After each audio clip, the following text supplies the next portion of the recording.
Yo, what's up? We are live. Let's go ahead and get this started. We have several topics today, along with completing the Temperament Series. So let's go ahead and get this started. Hold on, real quick. Let me get over here. And we got James Galloway in the house. Said I've been ready off a few minutes, but now I'm back and got my pen and paper. There we go. Got the pen and paper ready. So we're gonna get into it. Like I said, we got several topics today. Plus, we're gonna complete this is the third part of the temperament series. We're gonna go over protection drive, things to look for, how to manipulate it, condition it, things like that, along with the other topics that were placed in by a few other people.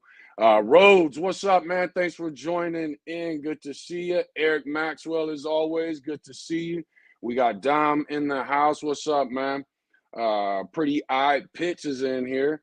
We also got Casper said, I guess I'll be watching the live and the Miami Heat game at the same time. Good day. What's up? That's what I'm talking about.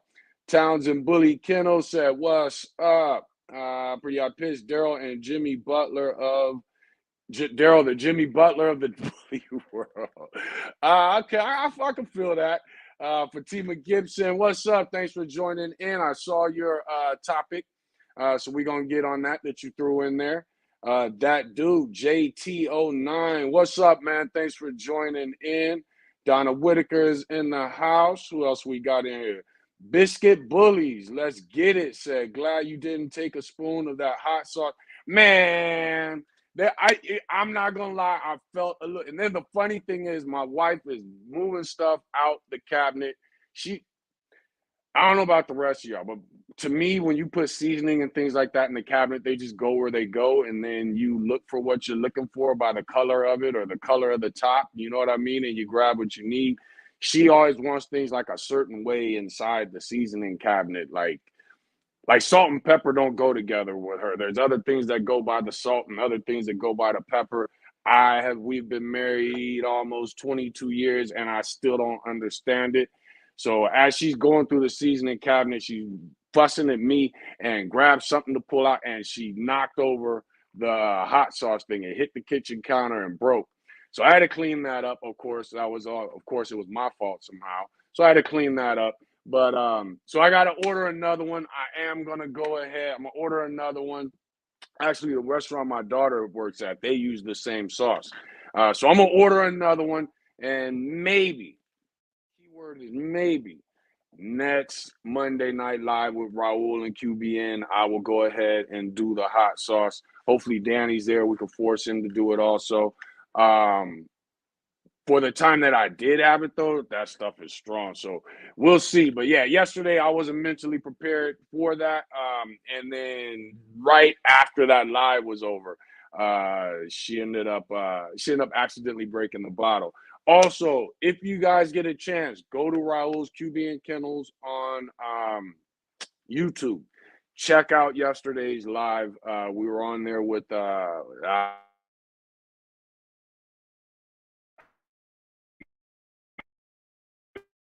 his name with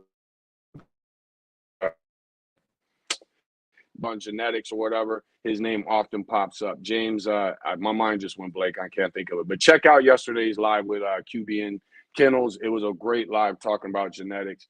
It was a good thing.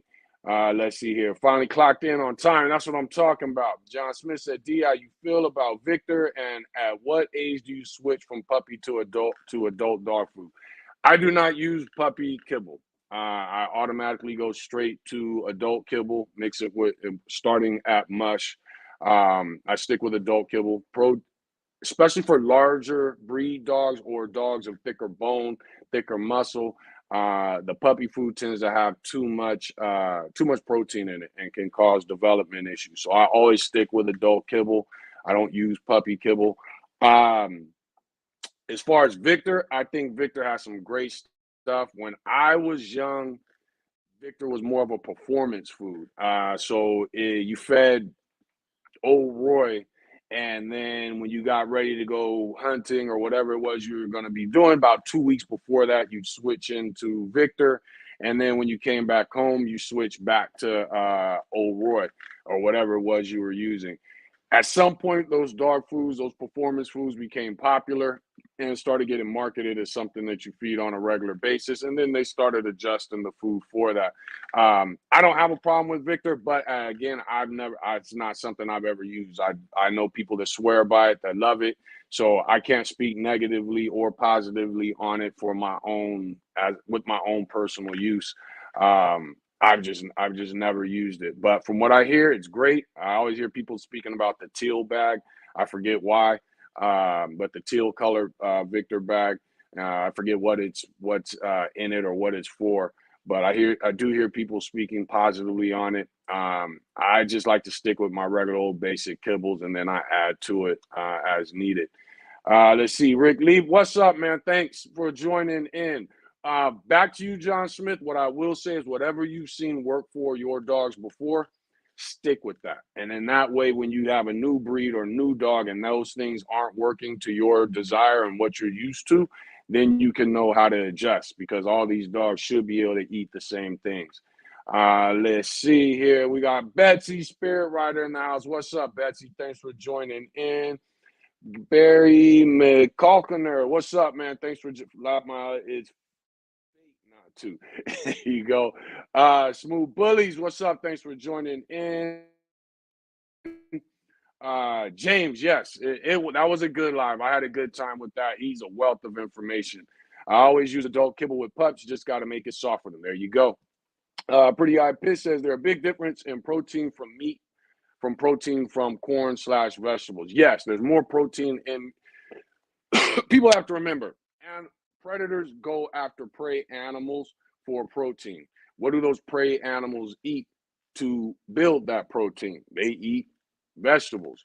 So vegetables are in protein, but it has to be digested different to get what you're looking for off of it. So which is why there are some vegetables that have more protein in them, broccoli, brown rice, vegetables and grains that have more protein in them. So always look into that. I typically like to keep a low protein food kibble, anywhere from 18 to 23%. I try not to go over that. I think it's unnecessary. And then I will add, every other day that my dogs will get raw ground beef with their food along with sardines. And then on the days in between, it's strictly fruits and veggies. So just keep that in mind. Is there a big difference? Yeah, the protein from the meat, of course, is going to be more concentrated and probably a little more pure for your dog. But then again, now a lot of the meats that we deal with are processed, so it's not going to make much of a difference for you. I know people that swear by raw. I know other people that say I feed my dogs raw, then I switch to kibble. I don't see a difference. So it goes back and forth. Let's see here. I like the stool I get with Victor, and I use the teal color bag. There you go. Pretty Eye Pitch from meat versus from vegetables. Meat versus vegetables, I think that's what we were speaking on. Yes, meat is going to give your dog a more of a protein base that the dog is used to digesting. So like for instance, I will give my dog this much raw ground beef as a protein mixed with his kibble. I don't give them that much vegetables, or one vegetable. They get a mixture of vegetables, probably around the same size and amount, but it's a mixture to get so that they get what they need from different directions. But I don't use vegetables as a way to replace protein. I use it for other things as far as their immune systems, things like that. So as far as meat versus vegetables, a predator, which is what our dogs are, is always going to get better protein from meats than it is from vegetables. Let's see here. Dom said, I just started using the purple bag of Victor because it's less protein and mixed with Purina adult kibble. That's actually a good idea, mixing it with the kibble, with the other kibble. That's actually a good idea, I believe. Joining Inzarata, joining in from Phoenix. What's up, man? We getting ready to get started. Let's see here. John said, appreciate that. The teal bag got a lot of protein. There you go. Now I know people who swear by it, but now since you're saying that it's got a lot of protein, chances are that's unnecessary. If your dog is not actively being conditioned on a regular basis, when I say a regular basis, I'm talking 2 to 3 days a week, then high protein is not needed whatsoever. A lot of times people are feeding for the things that genetics are supposed to cover. Let's see here. Okay, cool. Rose said, hit that like button. Yes, hit that like button and share. So we are caught up on the comments, except for Don. Said, Rose, bruh, them pups are mine. Yeah, I seen Rose litter. He's got something nice going, real nice. So it's going to be cool to develop. You know what I mean? But let's go ahead and get into the well, not complete, but we're going to go into the next phase of the Temperament Series. Today we'll be discussing protective drive. As far as each thing topics that other people brought up in the poll, Davy Crockett said, how many recognized, we have Davy Crockett saying, how many recognized sizes do bullies come in? He also asked, what breeds make up the American bully? He also asked, is it true the goal of the breeders was to outbreed characteristics from the American Pit Bull Terrier due to breed regulations such as high work drive and dog aggression? Good question. I'm going to answer that. Steve Leduc said, attending an outdoor show in 90 plus degree weather, what to bring and how to prepare for it. So we're going to touch on that. Rich's Kennels wanted me to discuss would performance competitions better the breed. We're going to hit that.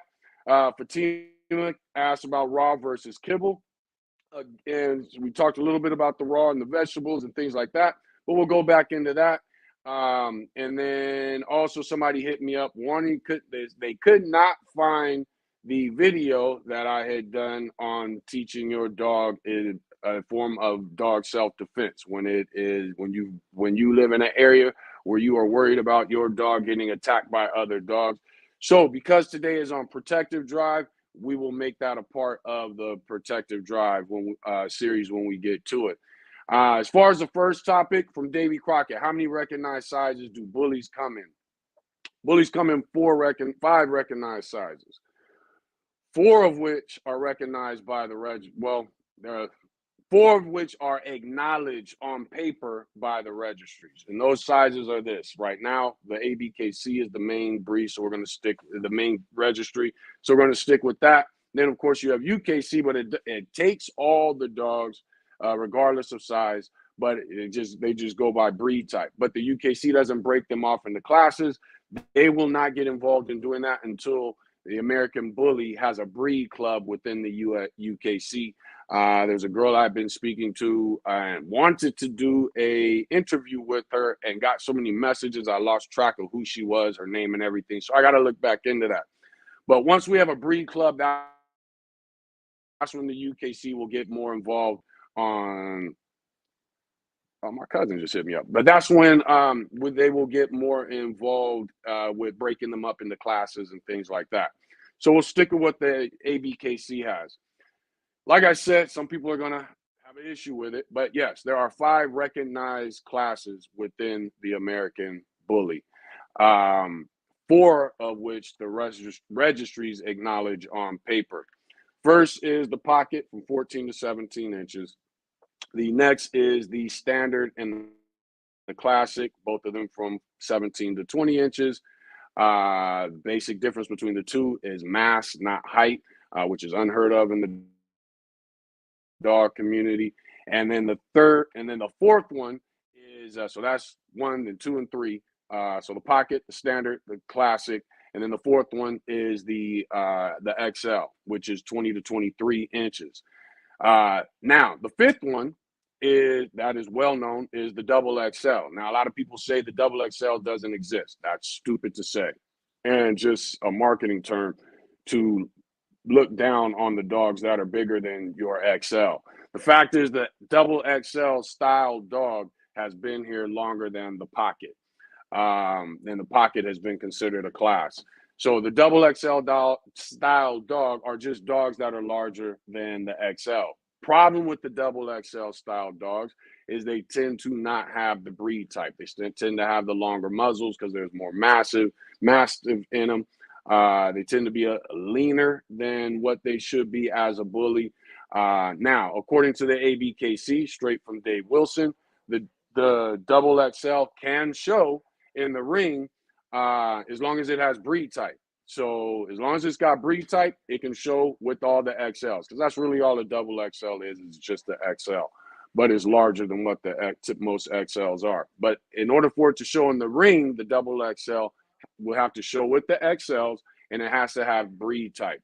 And that's pretty much the main thing. So to answer your question in a politically correct answer, there are 4 recognized breed types, but in a truthful answer, there are actually 5. And that pretty much sums up that. Davy Crockett also said, what breeds make up the American Bully? American Bully, they said you cross a pit bull to, it originally started with this thing of American Bully was the Amstaff crossed to the pit bull, created the American Bully. That is impossible. The Amstaff is too closely related to the pit bull to breed the two together and create an American Bully. The Amstaff is just the pit bull bred for looks and the show ring. Now, some are also functional and can work. But you can't breed an Amstaff to a pit bull and get an American Bully. All you're going to do is just create another Amstaff with more drive. That's all you're going to end up with.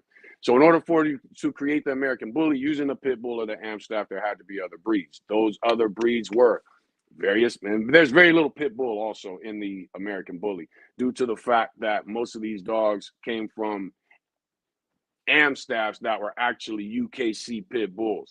And most people know the UKC pit bull is really just the same thing as the AKC Amstaff. So most of these dogs were Amstaffs crossed to various Mastiffs and various bulldogs, from the English bulldog to the American bulldog, the oldie bulldog, the Alapaha. You also have various Mastiffs, from the Rottweiler to the Presa Canario to the Cane Corso, Neapolitan, all these things. When they brought them all together and started breeding together from homie to homie and friend to friend and everything else, then that's when we all kind of brought it together. But those are the breeds that make up the American Bully. The Amstaff, whether it's considered the UKC Pit Bull or the AKC Amstaff, they're both the same dog. So the Amstaff crossed to various Bulldog breeds and various Mastiff breeds. Davy Crockett had another topic, which was, is it true the goal of the breeders was to outbreed characteristics caused by the American Pit Bull Terrier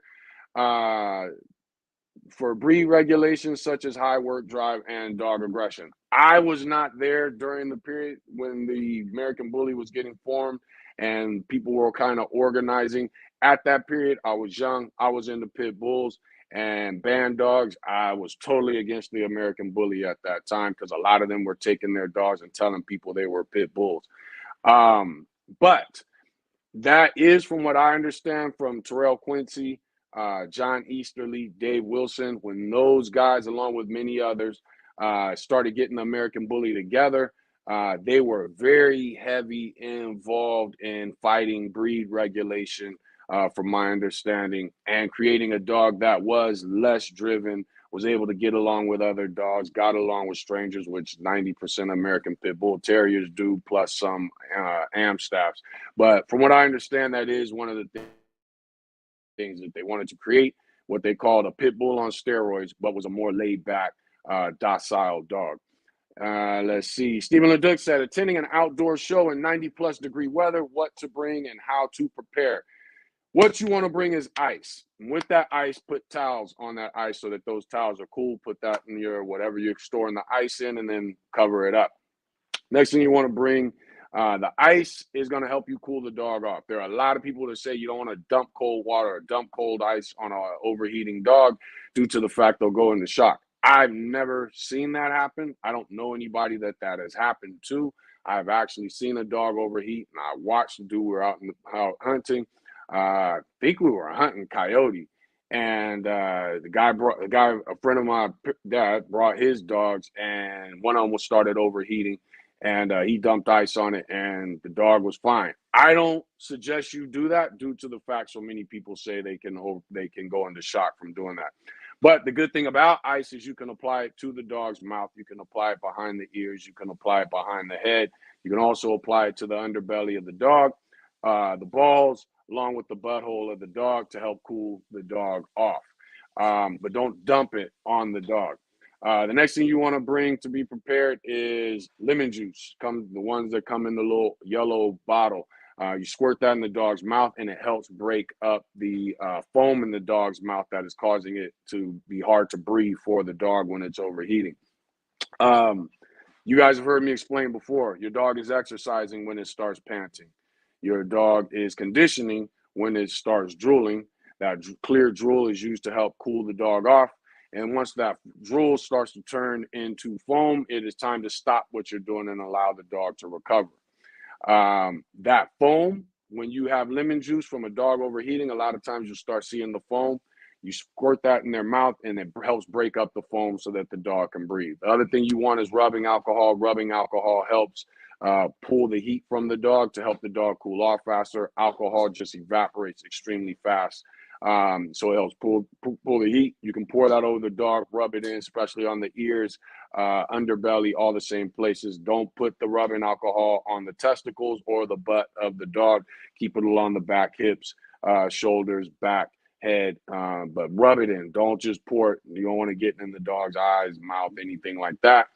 And then the last thing that you want to bring to be prepared is Pedialyte for babies. You want to get the one with the blue label that is clear, has no flavors in it, and that will help you. That will give your dog the electrolytes that it needs to bounce back. As far as the second part of his question, which was how to prepare for your dog going into hot weather when you're going to shows or whatever it is you may be doing, the best thing you can do is during your winter months or your cooler months, exercise your dog, push it 2 to 3 days a week, condition your dog. Again, you are exercising your dog when it is panting. You have reached the stage of conditioning when that dog starts to drool. When that drool starts to turn to foam, you want to stop and allow the dog to recover. An in-shape dog will take anywhere from 5 to 8 minutes to recover. A not so in-shape dog will take anywhere from 10 to 13 minutes, and anything longer than that is a dog that is just out of shape. But that's about the recovery phase of a dog. The reason you want to do this is so that when your dog is overheating, a lot of what overheating is, and the reason the dogs die from overheating, partly is panic. It's the heat, and then it's also panic. Many of dogs today of all breeds, and especially of the American Bully and the exotic breed, have never been through any type of conditioning. Therefore, they do not know what it feels like to recover. So they get out there, they're at the show, they're walking, doing whatever it is. It's hot. They start to overheat. They start to get uncomfortable. They start to panic, and then that causes them to overheat faster. So one of the best things you can do is during those non-hot months,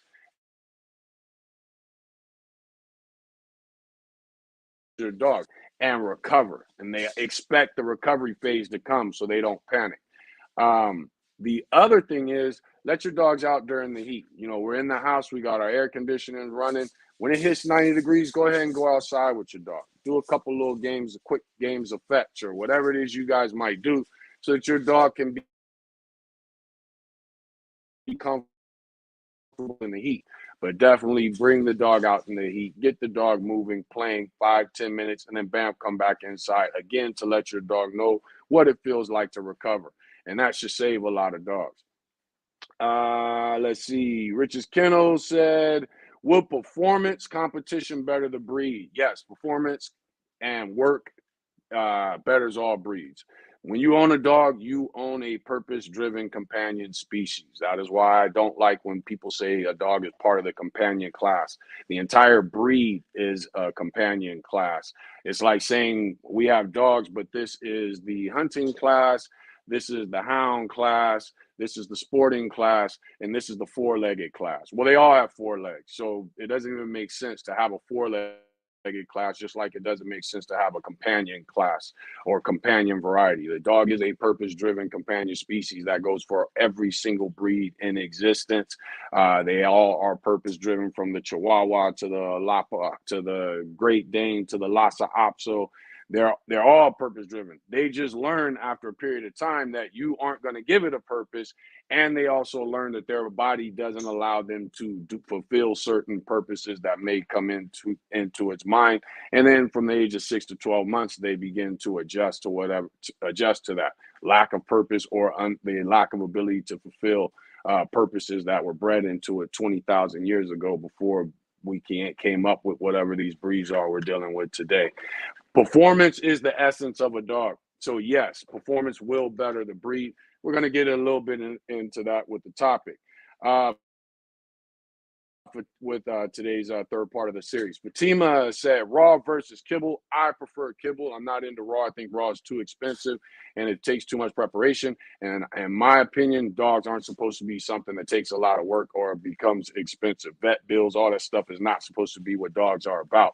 You see a lot of times breeders say, oh, people don't realize what we're dealing with all the vet bills and da da da. The truth is we shouldn't have any vet bills. The other thing is now there's going to be some. You're doing C-sections, you're doing AI, whatever it is you do. But once that dog is born, there shouldn't be a bunch of vet bills. If there's a bunch of vet bills when that dog is born, then there's a problem. One of my problems with raw is that it masks the immune system of the dog. So you get dogs that are allergic to kibble. What's the first thing people do? They say feed it raw. Feed it raw and it's perfectly fine. Then bam, you turn around and you breed that dog. Well, now because so many raw has become a trendy thing, people love to talk about how much money they spend on raw and how much they understand raw and all this other dumb shit. The truth is, when it comes to raw, it might be good for dogs. Kibble might be good for dogs. Whatever you choose to feed, that's 100% up to you. My only problem with raw is that it masks the issues that shouldn't be prevalent in dogs today. So when dogs have immune system issues, they can't eat grain. So what do? You feed it raw or you feed it grain free. Well, the truth is that's cool, but if you're going to be a breeder, your dog should be able to eat grain food. Your dog should be able to eat pedigree. Your dog should be able to eat Old Roy. And if that's not your aim as a breeder, that's a problem because you shouldn't be passing on extra bills and debts to the people who buy dogs from you. And so I'm cool with raw, but I would say this: take 3 to 6 months where you feed your dog kibble, see how the dog does, especially if you're a breeder. And if the dog starts to have allergy issues, cool, go to raw. But now you have to think, should I be breeding this dog that's got allergy issues? I am very against allergy issues in our dogs. I've spoken on it before. King had allergy issues for the first year and then he grew out of them. King can now eat pedigree and anything else and he's fine. But with that being said, we knew when we got King and we noticed allergy issues, we had to get females that we were going to breed him to that had zero allergy issues. And that's what we did. And so far, the pups have turned our productions have been good with that. Let's see. And I think that's it. So now we're going to go ahead and go through some of the comments and jump into the third part of the drive series, which is protection. Let's see. Casper said, what should you look for in a puppy if you don't want a man biter? If you don't want a man biter. And we're going to go through protection drive a little bit so you can kind of look at the opposite. The truth is, no dog should just be a random man biter, but a dog of anything higher than the knee should be able to be a man stopper. I don't want a dog that will just randomly bite people. I do want a dog that is intelligent enough to look at somebody and say, this person's a good person, this person's a bad person, whatever, or this person looks suspicious. I do want a level of intelligence in our dog, in any dog I deal with. And because it's a pack animal, there's going to be a defense that comes with that. And we'll get into that as we get into the third part of the series today.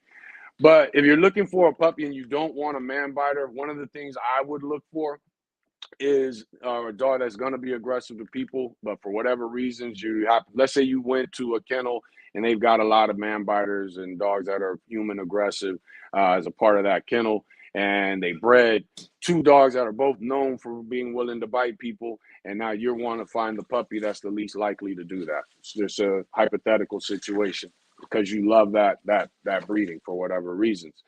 You're going to want to look at the puppies that are most playful. Those puppies that are more reserved, more observant, chances are they're going to be more protective dogs. You're going to want to find, so for instance, to the band dog breeders, I know we have band dog breeders on here. When it comes to band dogs, some people breed band dogs for hog hunting, some people breed band dogs for protection, some people do both.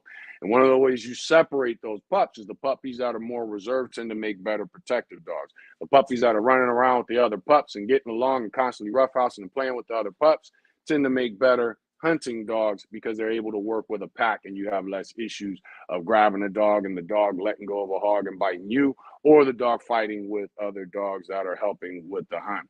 So I would look for the pups that are more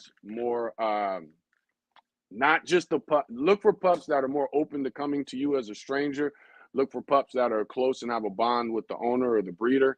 Also look for those same pups to be playful with the other puppies that constantly want to be involved and play, things like that. Those puppies that are reserved, a little grumpy kind of, little offish, those are your dogs that are puppies that are going to tend to make better protection type dogs. And I'm assuming would fit into your category of what you're saying is a man biter. Eric Maxwell said a lot of those high end foods are easy too rich for the average energy dog. Exactly, I agree. Because when you're dealing with those high end foods and all that protein, that dog has to be doing the work to expel that and to put it to use. Otherwise, you can have a lot of growth issues or just a dog that isn't functioning correct because it's taking on too much protein. Rose, I appreciate it, bro, for the show, man. I like what I'm seeing. That dude JT said, my boy extra hyper off the teal bag. I have to exercise him or face the consequences. Exactly. Rose said, I decided to keep the whole litter. There you go. Decided to keep the whole litter. Only way I'm going to get the best out of my line. Rose, as most of you guys know, breeds Bandogs. And with the Bandog community and it being so much about performance, a lot of times, us as bully breeders, we could say, okay, this is the pup I'm keeping, and I'm crossing my fingers that I don't sell the best pup, or that in the next 3 weeks to 3 months, I didn't sell a pup that happens to be better. In the bang dog community, if you want to be the best of the best, you can't take that chance until you really know the blood that you're working with and how it develops. And by knowing how it develops, you know how it looked and how it acted before it developed. So in Rhodes' situation, he's like, I'm just going to keep the whole litter so I can truly see who's best of the best. Rhodes is more than likely going to put once they hit, he's going to put some training into them. He's going to keep the best of the best. And then he'll take those pups that he doesn't plan on using in his program, and he'll sell them. But that value is going to be increased due to the training that he has put into those dogs. He can now say, though I didn't keep this dog, I'm keeping this dog over here because he's the best to me. I'm still selling you a dog that's good for protection or good for hog work or whatever because I took the time to develop the whole litter, not just the pup I kept. And that's how you increase your prices on it, on an adult dog or a young dog. Dom said, Rhodes, I do the same if they all look like you. Exactly. Let's see here. Barry said, any tips on how to make your dog more protective of the household? We will get into that as soon as we start the third part of the series today. James said, from what I've seen from Dave Wilson, that was part of it. Yes, as far as their intentions was separating it from the pit bull, they were trying to breed out a lot of the prey drive. I think the mistake that was made, a lot of times when I get into dog training, some of the most, even before I got into bullies, some of the most unintelligent dogs that I came across were bullies. And a lot of times that happens because we breed out a drive without replacing it with another drive. If for some strange reason I woke up tomorrow and said I wanted to be done with prey drive, so I bred all the prey drive out of my dogs, I would replace that prey drive with protective drive, play drive, purpose drive. You got to replace it with something else so that there's a balance. Otherwise, you just get a unintelligent dog. And nobody likes to admit that, especially if you had anything to do with creating the breed. Nobody wants to say that they created unintelligent dogs, but the mathematics of how to breed dogs and the way the formulas work when it comes to temperament is that's what you're going to end up doing if you haven't replaced that specific drive with another drive. So they did a great job from what the concept of the dogs were. But I think the problem is the dogs hit the internet too fast, too many breeders too fast, selling it for money. Everybody trying to make their money, turned into a hustle. And then you just have people breeding for any and everything. But from the lives I've seen of Dave Wilson, speaking of Dave, I know there's a lot of hate towards Dave Wilson, ABKC, things like that. I don't get involved with the history of the bully breed on the human aspect, who ripped off who did what, and who didn't stay true, who did stay true. There are people I have respect for. Terrell Quincy has a lot to say about the ABKC, Dave Wilson, and I have a great deal of respect for Terrell Quincy and not only his history with the breed, but the fact that he stands 10 toes down on the direction he feels the breed should have gone and should be going. At the same time, I give a lot of respect to Dave Wilson. From what I understand, he was, a lot of people say, oh, he couldn't breed anyway. I don't know that. From what I understand, he was a good breeder. He got out of it because he was working and got caught up with, also trying to get the registry itself going. But the ABKC, though a lot of people put hate on it, and this is my proof why some of the hate towards Dave Wilson and the ABKC is somewhat exaggerated and possibly undeserved. The ABKC is not just a registry. They are forced. They're supposed to just be in charge of keeping track of paperwork and pedigrees for various breeds and breeders. That's all the registry's job is. The drama that happens in the community, paper hanging and all that stuff, the registry's not supposed to be dealing with any of that. You're supposed to have a breed club. And then if you see something you don't like or something happens that's not like, then the breed club gets involved, a decision is made, and then the breed club comes to the registry with that decision, and then the registry makes that a part of the registry. And the ABKC's unfortunate position is they are forced to be a registry, and they are also forced to be a breed club at the same time. So they're supposed to be spearheading the breed and also be a registry for the American Bully plus the other breeds that they do. That's not easy. And my proof in the fact that that's not easy, nor is it traditional for a registry, is the fact that the UKC will not get involved with the American Bully other than creating a standard, bringing it into the show ring, and then that's that. They won't get involved in decisions. They won't get involved with breaking into classes, because the minute they get involved with that, now they're forced to be a breed club. Whereas with all the other breeds that are part of the UKC, they have breed clubs to make decisions. UKC doesn't want to make decisions. ABKC is forced to make decisions because they're looked at as the godfathers of the breed.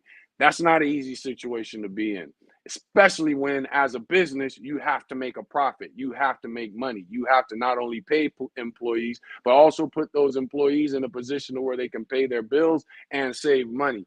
So I feel for them. That's not an easy position to be in as a registry. There are some major things coming when it comes to registries that I can't go into now, but they are developing and will be coming. And I think you will see the American Bully be taken on a more serious route that has less to do with the hustle of it and more to do with the dogs. And because of mistakes that have been made with other registries, there's a couple registries that I know coming along that have put themselves in a position and structured themselves in a way to where they can truly be a registry and breed club at the same time and take the breed along with other breeds forward. And we will be speaking on that in the near future. Let's see here. Eric Maxwell said, Barry Connor, more protective in what manner? We're going to get into that. Rose said, you and Terrell Quincy are my mentors when it comes to these dogs. I appreciate that. I have a lot of respect for Terrell and his steadfast in this. I know there's different complaints out there and all that stuff. But like I said, I don't get involved with the human aspect of dogs and American Bullies or anything like that. From what I've seen, I have a great deal of respect from him. The knowledge that Terrell puts in his lives, his YouTube, I have nothing but respect for it. He has a registry called TBKC, and their expectations are high. They do not want the extreme bulldog features. They want a more healthy dog than what we see and hear about. James Galloway said, in that temperature, you want ice, you want lemon juice, alcohol, Pedialyte. Yes. Have a shaded area. They can even make cooling vests for dogs. Yes. Now, with ice, again, and I don't think I spoke on it before, but just in case, I'm going to get into that. When it comes to ice, again, when you apply ice to the dog, you want to do it 1 cube at a time. Here's another thing about ice when it comes to dogs overheating. If the dog is standing and you take that dog and face him towards the direction that the wind is blowing, so that the wind is blowing into the dog, and you put that ice in front of the dog's face, hold it in your hand, or if you can put it on something flat and hold it in front of the dog's face, now the wind is blowing through the ice and onto the dog, helping the dog cool off. Also, as that dog is breathing in and out, it is now inhaling cooler air from the ice. If the dog is to the point where they have laid on the ground getting ready to pass out, take a bucket of ice, pour that ice right in front of the dog's face, not on the dog, right in front of his face, so that the dog gets cooler air as it's breathing in and out. That is another use for the ice. Also, ice helps cool off towels. You put the towel with the ice, dog happens to overheat, take the towel, any water that may be on it, rinse it out as good as possible, lay that towel over the dog. That will help the dog cool off without the dog actually going into shock. Have a shaded area. They even make cooling vests for dogs. I have yet to see one, but I have heard of them, and they are a great idea. I think using the towel with the ice can be used in the same manner. Kyle Holland, what's up, man? Thanks for joining in. James Galloway said, oh, also, Kyle Holland. Check Kyle Holland out. He has made some extremely dope banners. Basically, whatever your not banners, whatever your logo is, Kyle has the ability to make that out of metal where it lights up. It could be different colors. So definitely, if you're looking for something to really make your logo stand out and pop, you're doing lives or you just want it to be seen. He's got some great logos. He's finishing up mine. I can't wait. My wall's too far back, but once I move to Arkansas, the room I have planned to be my office and where I'll be doing my lives from, I will be making that logo intricate part of the live so that they can be seen. They light up by remote. You hit the button, it changes colors and blinks, and it's dope, but it's all made out of metal. You know what I'm saying? I want to say out of aluminum. But he does a great job with it. And our logo is actually kind of complicated to do because it's just the outlining of King's face. But the way he did the eyes and everything was great work. I can't wait to get it. He said I should be getting it by, I think, Monday. He said Monday or Tuesday. I can't wait. But salute to you, Kyle, for doing that. You do a great job with that for anybody looking for your logos. QB and K, when we go live on Mondays, you see Raul's logo that he got from Kyle Dunn. Great job on those. James said, but you want to start conditioning your dog for warm weather at least 2 months before the show. Definitely. It should start if you haven't been doing it, start during the cooler months and then work your way up into it. James Galloway, 2 months is the date. So, for instance, boxers stay in shape. When they get ready to have a fight, they train for that fight 2 months ahead of time. Most of you know my son does MMA. He trains, goes to the gym on a regular basis. I am not only his trainer, but also a corner man.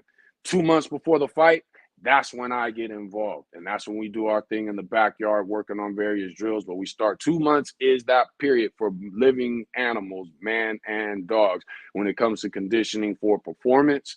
It usually takes about two months to condition for that specific performance or opponent, whatever it may be. For people in the game dog world, you know, when it was time to put your dog in a keep, you knew that it was 2 months before the match. That 2 month period just rings true when it comes to dogs, boxers, MMA, whatever it may be. Let's see. Rose said, when I'm working my boy, I taught how to recover before I give him water. There you go. That's another thing. Start your dog off slow. Time it. Have a mental timer or an actual timer. You do a little bit of work with the dog starts panting. Take the water bowl, pour the water out. Let your dog deal with the recovery. Do that for about a week or two. Next time, take the dog to a point where it's beyond panting, it starts to drool. Let the dog recover on its own. And we spoke about the recovery period earlier and about how long it takes based off how in shape your dog is. Then let it get water, but let the dog get used to recovering before you give the dog water. This prepares your dog for not panic if it starts overheating when you're out at a show or hunting, whatever it is you may be doing. There you go. Exactly. Smash that like button. Yes, hit that like button. If you're on Facebook watching, make sure to share. Hardcut Bully Kennels, what's up, man? Thanks for joining in.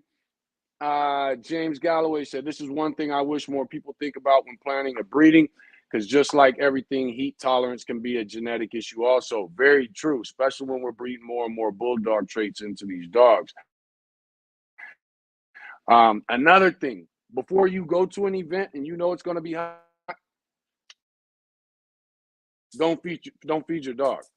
Let it fast that night. When you get to the event, go ahead and you can give it little snacks and things like that. perform better when they're hungry.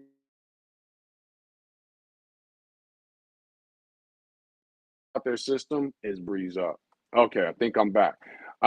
Humans eat every day. Predators don't, and not only do they not eat every day, but they're exuding a lot of energy and burning a lot of calories in an attempt to try to eat every couple days. And most predators are only successful 1 out of every 10 attempts. So predators are built to go long distances and use a lot of energy while they're hungry. So now that we have dogs and we feed them, I have friends that only feed their dogs every other day. And their dogs are perfectly healthy. I personally feed my dogs once a day, every day, except for Sundays. That is when they fast. And it just helps them clear their systems out. If you see an immune system problem, dogs starting to miss fur, one of the best things you can do is fast it for 1 to 2 days. And all of a sudden, you'll notice that fur starts to bounce back. It's because the dog's immune system clear. The dog's stomach cleans itself out. The immune system builds back, and then the dog ends up kicking whatever it's struggling against. Why did all the comments? There we go. Brandon said 3 pups left. James said there should be very little vet visits or bills, which is why if my dogs can't breed or whelp naturally, it won't get bred. There you go.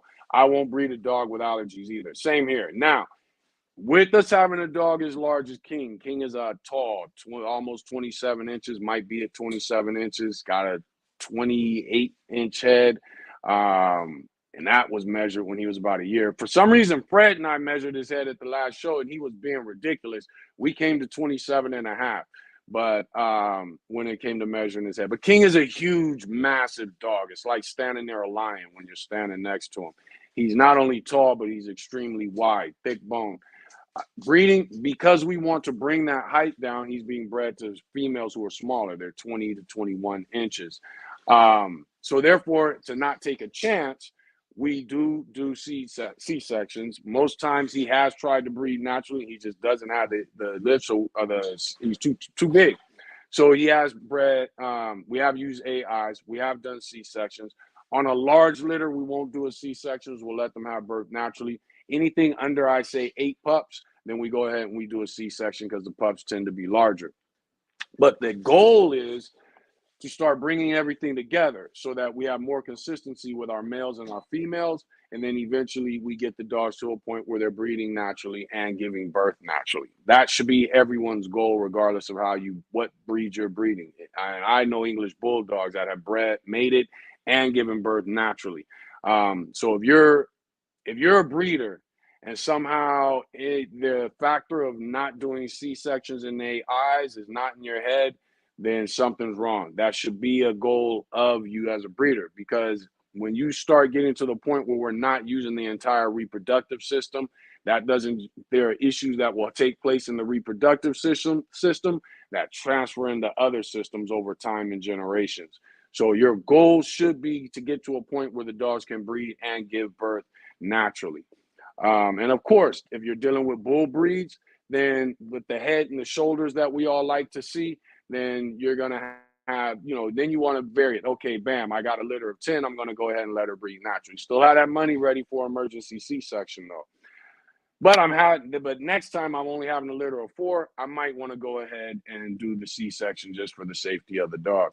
But think of it that way. I feed value pack, but I have fed Old Roy and Gravy Train. Gravy Train used to be the thing because you could pour that hot water in there, stir it up, and it looked like gravy. I won't lie. As a kid, I have several times dipped my finger in that gravy and tasted it, and it wasn't bad. I actually got caught by my mom doing that and got in trouble. Mark said, hey, Daryl, what's up, Mark? Thanks for joining in, man. Kings of Bully Excellence said, peace and blessings, fam. What can be done to reduce skin issues and blue coat dogs? I heard they usually have skin issues, but they are my favorite. One, you want to go to breeders that have blue dogs, since that's what you want, and don't have skin issues. The next thing that you want to do, the skin issues come from a lower immune system. You want to be feeding things that boost the immune system. Spinach, strawberries, blueberries, the digestive tract. You want to help that out with sauerkraut, organic sauerkraut, plain yogurt. What else? Sardines are great for the immune system and the skin and coat of the dog. Make sure you get sardines in water. You can get it in oils, but make sure it's natural oils, olive oils, things like that. Adding olive oil to the dog's food. Every other day, adding coconut oil to the dog's food. Coconut oil is kind of thick, so I would only do it every other day. But these are things that help with the dog's immune system and skin issues. Only feeding once a day is also something that helps with the dog's system. Exercise is something that helps with the dog's skin. Um, fasting once a week, maybe even scattered twice a week. Another thing that also will help with the immune system and skin issues. But the skin issues come from a lowered immune system.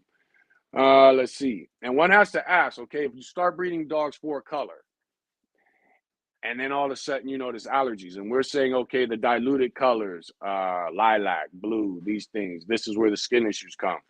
Is it coming from that, or is it coming from we're no longer breeding for performance and purpose? We're breeding for color, and now we bred a weak immune system into it. Because when I was young, the gray line dogs did not have skin issues. I started noticing gray line dogs have skin issues when they didn't come from Doc and Gary and from Doc Moore and uh, and his brother. So think about that when it comes to skin issues and the immune system. Let's see here. Doc and Tony Moore, my bad. And rest in peace to Tony Moore. You're going to want a dog that is extremely people driven, meaning that the dog would rather be, it is hot in here, be next to a human than the litter mates. I tend to like the ones that are evenly killed when it comes to people. I agree. But if I want to avoid a dog that might be human aggressive, I want him to get along with me, and I also want him to like to play with his litter mates and things like that. The dogs that I tend to like are the puppies that are more reserved from the rest of the litter due to they tend to make better protection dogs. Casper said, like, yes, hit that like button and share. Let's see here. What's good, Bully Brad Kennels? Thanks for joining in. How would you compare the temperament of the average XL Bully compared to the average Cane Corso? Unfortunately, Cane Corsos are being extremely watered down. Most of you know my kennel partner, which is also my cousin, Aaron Thrower, used to breed Cane Corsos. His Cane Corsos were how Cane Corsos were supposed to be. I forget what line he was breeding, what bloodline he was using. Always want to say Corvino, and I don't think that's how it's pronounced or said. But his dogs were aggressive. They were very great with their kids, very great with their humans. But when it came to strangers, those dogs let you know, don't come to pet me, stay where you're at, be cool, and I won't get you. But Cane Corsos have become extremely watered down over the years, where you get some bullies that XLs that are more protective than some Cane Corsos. So it's kind of all over the place for a lot of breeds now due to the internet and so many breeders getting involved. Um, I would say, as far as supposed to, the XL should be able to get along great with strangers, other dogs. As a dog, it should still have some intelligence to be willing to be protective of its pack, its home. The Cane Corso, those things should come naturally to them as a breed, not as individuals. And the Cane Corso should have a little more edge to it. You know, there should be a little more hesitancy when you approach a Cane Corso than when you approach a XL. Give me a grumpy pup. There you go. Mike B said, in a zombie apocalypse, what would be your go-to breed to have with you? I would say it will either be what we are intending to produce when we have our bloodline of XLs. If I had to start right now, if all of a sudden we had the zombie apocalypse right now and I had to snap my fingers, I would probably take either a Dogo or a Presa Canario, and I would probably want run with the Presa Canario because they tend to be more protective against man and beast. Also, of all the dogs you own, which is the specific one you take during the apocalypse? During the apocalypse, ooh, it would be a battle between three of the dogs. Malcolm, which was a Rottweiler I had, that we also used to take hunting. And he was about 147 pounds on a regular basis. When it came time for performance, anything I was taking him to do, we would drop his weight down to about 127 to 133. and he was hell on wheels when he was at that build or that weight. It'll be probably a cross between Malcolm, Kayla, which was a bull lurcher I had, extremely purpose driven. You could tell her go after anything, she'd go after it. You could tell her leave it alone, and she'd watch a rabbit walk right past you and could care less. But you tell her go after it, she's running it down. She used to run down coyotes from like 20, 30 yards away. She was just a phenomenal dog, extremely intelligent. She will always be my wife's favorite dog. And then it would be a cross between Floyd, because Floyd just did not understand taking a loss. He didn't understand defeat. He didn't understand intimidation, fear. These are things that just were not in his genetic makeup. You could take a grizzly bear, and you could take 10 grizzly bears, a dinosaur, whatever it is. Floyd's hitting that shit at 100 miles an hour. And as far as he's concerned, he's winning even when he's losing. So it will be between the three of them. I don't know which one. Floyd would probably get me into trouble, so I might leave him out. So it will probably be between Kayla and my bull lurcher that I had and Malcolm, the Rottweiler I had. It will probably be between the two of those. That was a dope question, though. Have you ever trained a husky? What do you think about them? I have trained huskies before. I love huskies. The funniest husky that I know of lives right across the street from me, and he constantly gets out and he runs, but he don't run till he knows you about to catch him. And if he outruns you by too far, he will stand there and wait for you to get about 10 yards from you. Take off again. I used to help my neighbor when this would happen. I no longer help. I stand there and I laugh. But I like huskies. But you have to watch husky. There is somewhat of a wild instinct to them. They do like to roam. They do like to jump fences. Some of them can be offish with strangers, but I like huskies. I've had to train. I think I've had about two I know specifically, and there might have been some more over the years, one or two more over the years, but I have dealt with training huskies. And I think they're great dogs, extremely intelligent, but sometimes that intelligence can work against the owner. Eric Maxwell said a lot of people will overlook the body language of puppies or don't see the dog in person until the shipper drops it off. Exactly. Puppies will show a lot of their characteristics with body language like adults. They very much will. It's a little more uncoordinated and a little more um, not intentional and not as intense, but they will show signs. And you just have to learn as breeders and pet owners how to see it the same way we see color and structure and things like that. And that's why I always say some people disagree. I don't know why, but temperament is a phenotype. It is something that we are all able to see. It's just a matter of you learning to see it, just like you had to learn colors when you were a kid.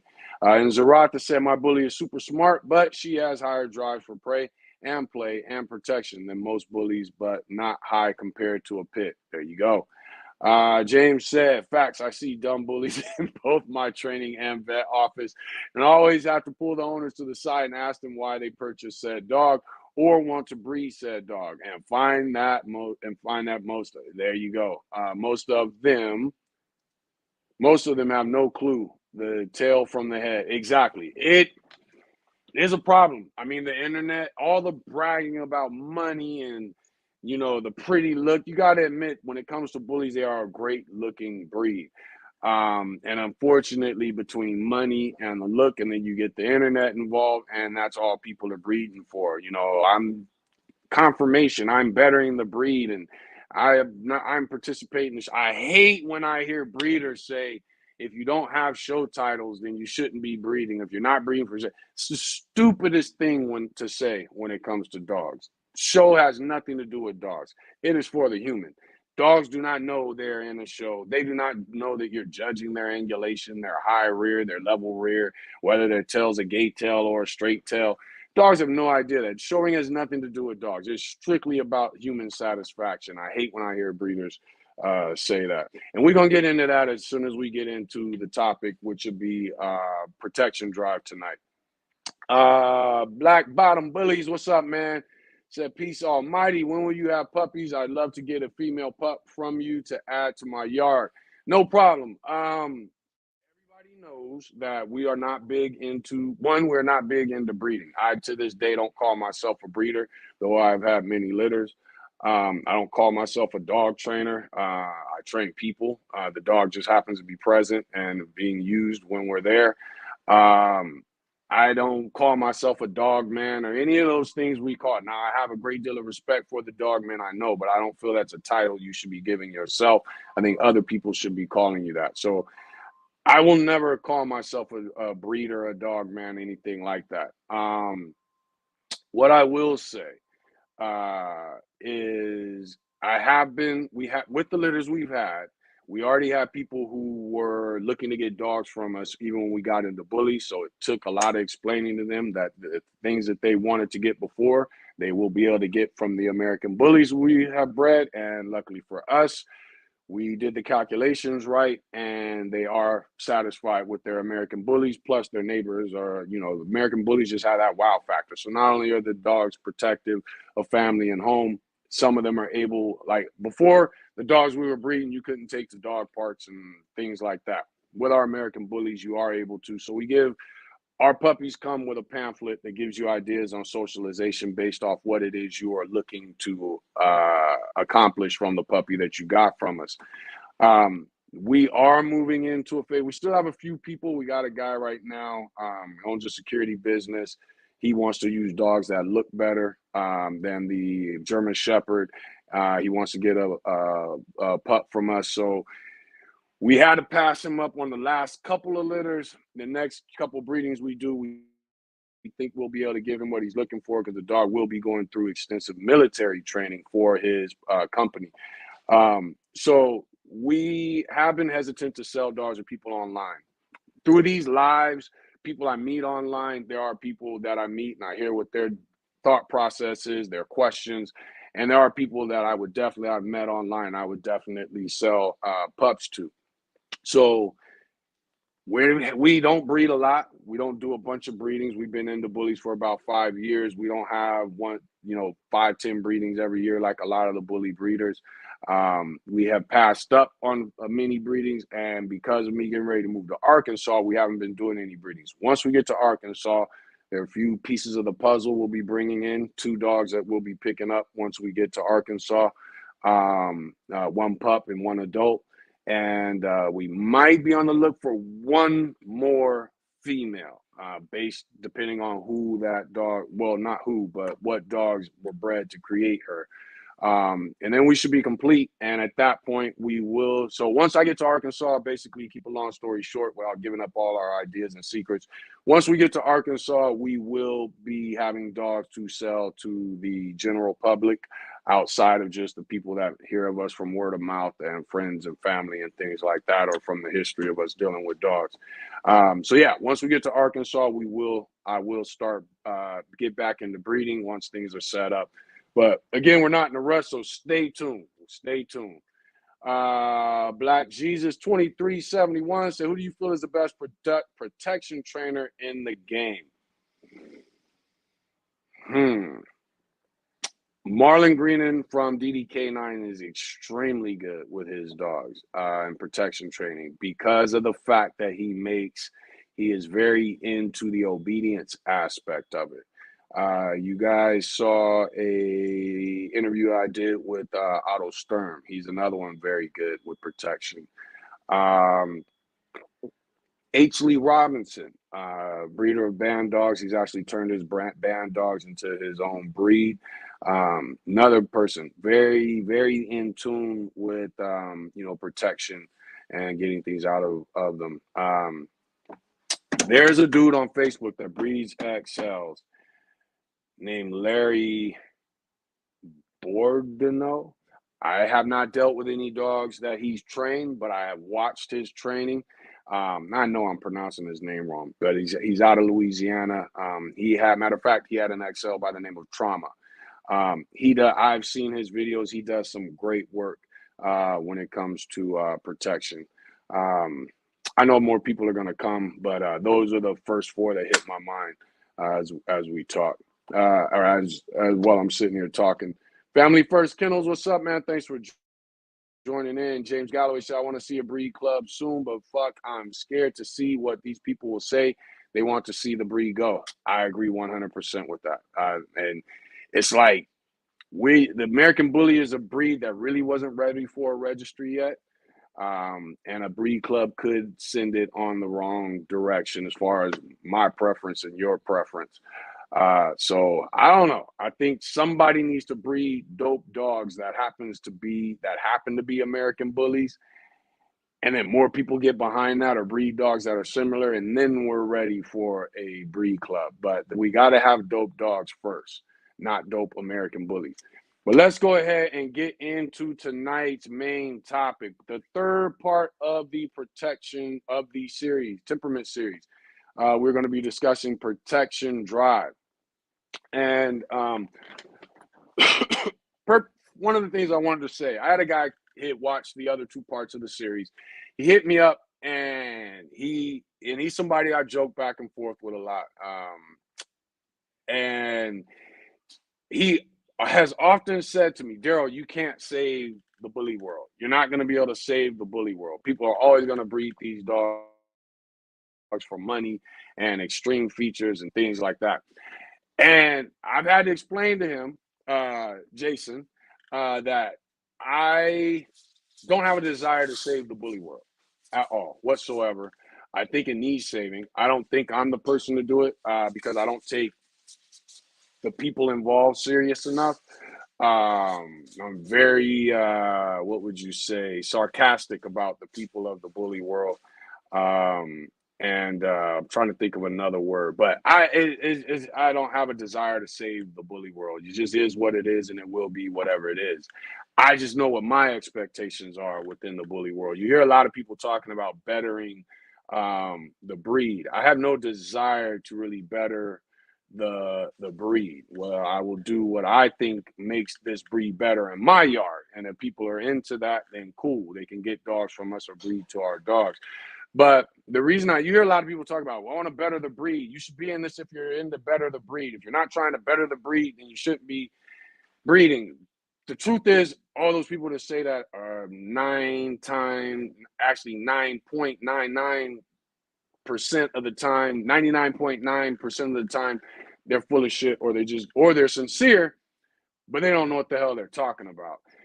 You can't better a breed without making better dogs that better a breed. You have to be, in order for you to better a breed, you have to be taking dogs in that breed and making better dogs.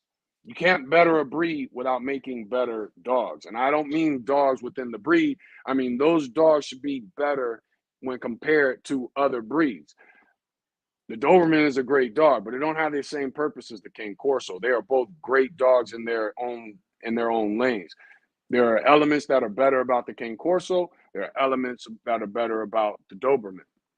The American Bully at this stage has nothing about it that is better than dogs of other breeds. There's no specific trait that's better than dogs of other breeds other than the fact of its looks, its wow factor. That's it. So again, you can't better a breed without making dogs in that breed better dogs. That's the only way to better a breed. Breeding for show, conformation, the breed standard, the written breed standard, etc., doesn't make better breeds. Breeding for breed type, purpose, ability is what makes better dogs. That accumulation of dogs within a breed is what betters the breed. But now that means we're looking at temperament, ability, and of course the overall look of the dog. That is what betters a breed. You have to have each of those three factors to better the breed. And the look of the dog is a small part of it. Temperament and ability is what's the major part of it. Since the American Bully wasn't given a purpose, that gives us, and this is what I like about the American Bully, that gives us as breeders the ability to put our stamp on it. It's a new breed. They didn't give it a purpose, but we know as breeders that purpose and ability is what makes a better dog, regardless of what that breed is. It makes a more intelligent dog. It makes a healthier dog. It gives you as a breeder expectations so that you know I moved on from my last litter and did better this litter, or this litter was worse than the last litter. So there's things that I need to adjust and fix. But without a purpose, you can't better a breed just because it has great structure. That shit is silly, and it has nothing to do with dogs. You may breed for dogs that, and when I talk about purpose, you get to pick your own purpose because they didn't give it one. I might breed for dogs that are intense when they play fetch. And not only do they run full speed to get the ball, they bring it back at full speed. You might breed for dogs that are intense with the flirt pole. Someone else might breed dogs that do hog work. Someone else might breed XLs that do protection. Someone else might breed XLs that are dope to watch flying through the air when they're on the spring pole. The great thing about this is some other person gets to come along and say, I like the dogs from him that did fetch, and this dog that did spring pole, and these dogs that did this, and this dog that did fetch, and bring it together to create a better breed or better the breed. So we get to all give it its own purpose now because they didn't give it one. And as long as it fits what they expect as the breed type of the breed, not the written standard, but the breed type of the breed, then we're all good. And what's the breed type of the breed? Mentally, and temperamentally, and when it comes to ability. UKC says it should have the ability to perform and compete against other dogs. ABKC doesn't have an ability expectation other than what is it? Willingness, exuberant willingness to please, and a zest for life, and it should be able to get along with other dogs and animals and other people. That leaves a wide open gap for hog hunting, protection, frisbee competition, agility competition, dock diving. That leaves a wide open lane for us to choose what's going to be best. When they created the cane corso, it wasn't created for dock diving. It's going to suck at it.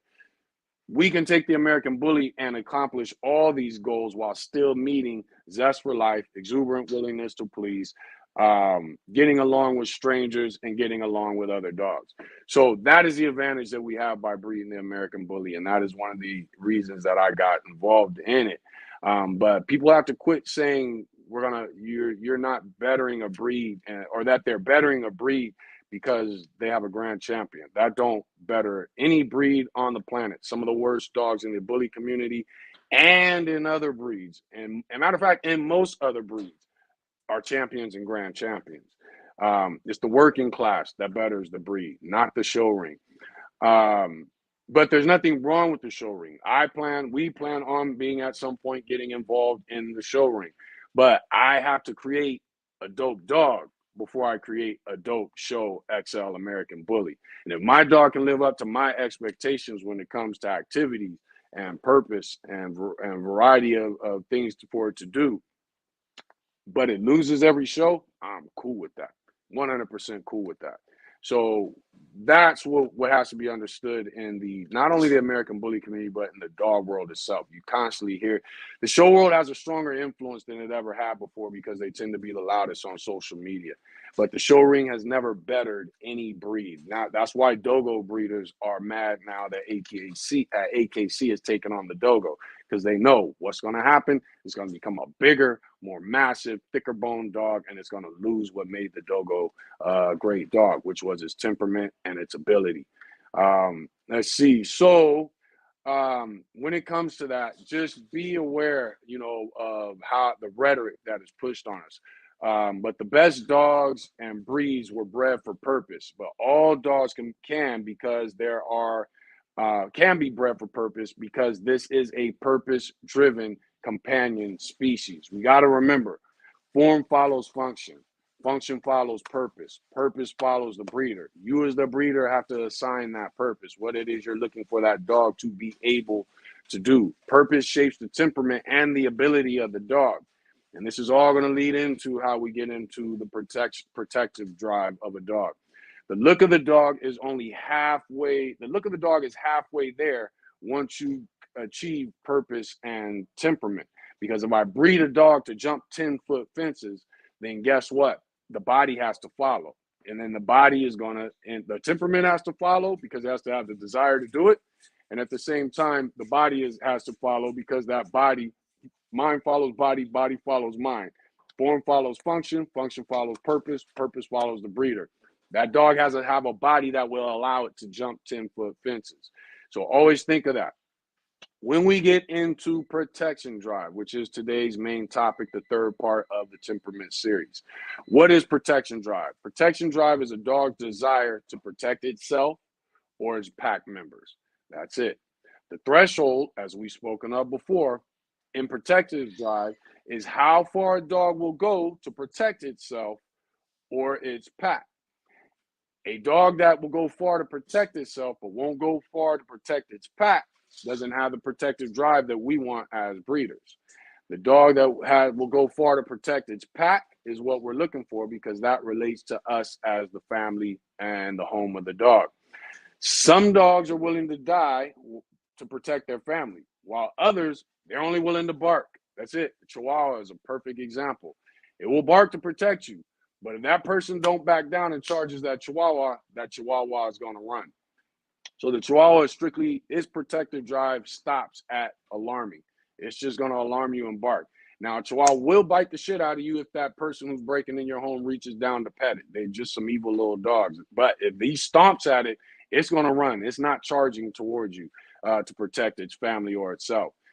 And these things change in threshold from breed to breed and even dog to dog within the breed. So when it comes to the protective drive, one of the places that this is first seen in a dog is when they're at home. Cardi Bull is a perfect example. Cardi Bull, when at home, when I put a leash on Cardi and I take her out of the house, she becomes more open to strangers and people. Now, there are times, especially with men, when they approach, if they're not just walking by, they're actually walking straight to me and her. You got to remember, dogs operate at angles. They start off at a distance coming straight to each other. Then at some point in the last seconds, they hit an angle.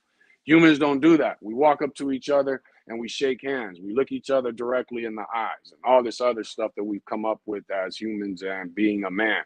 But the truth is, in nature, animals don't operate that way. And it's just to be given a sign of respect.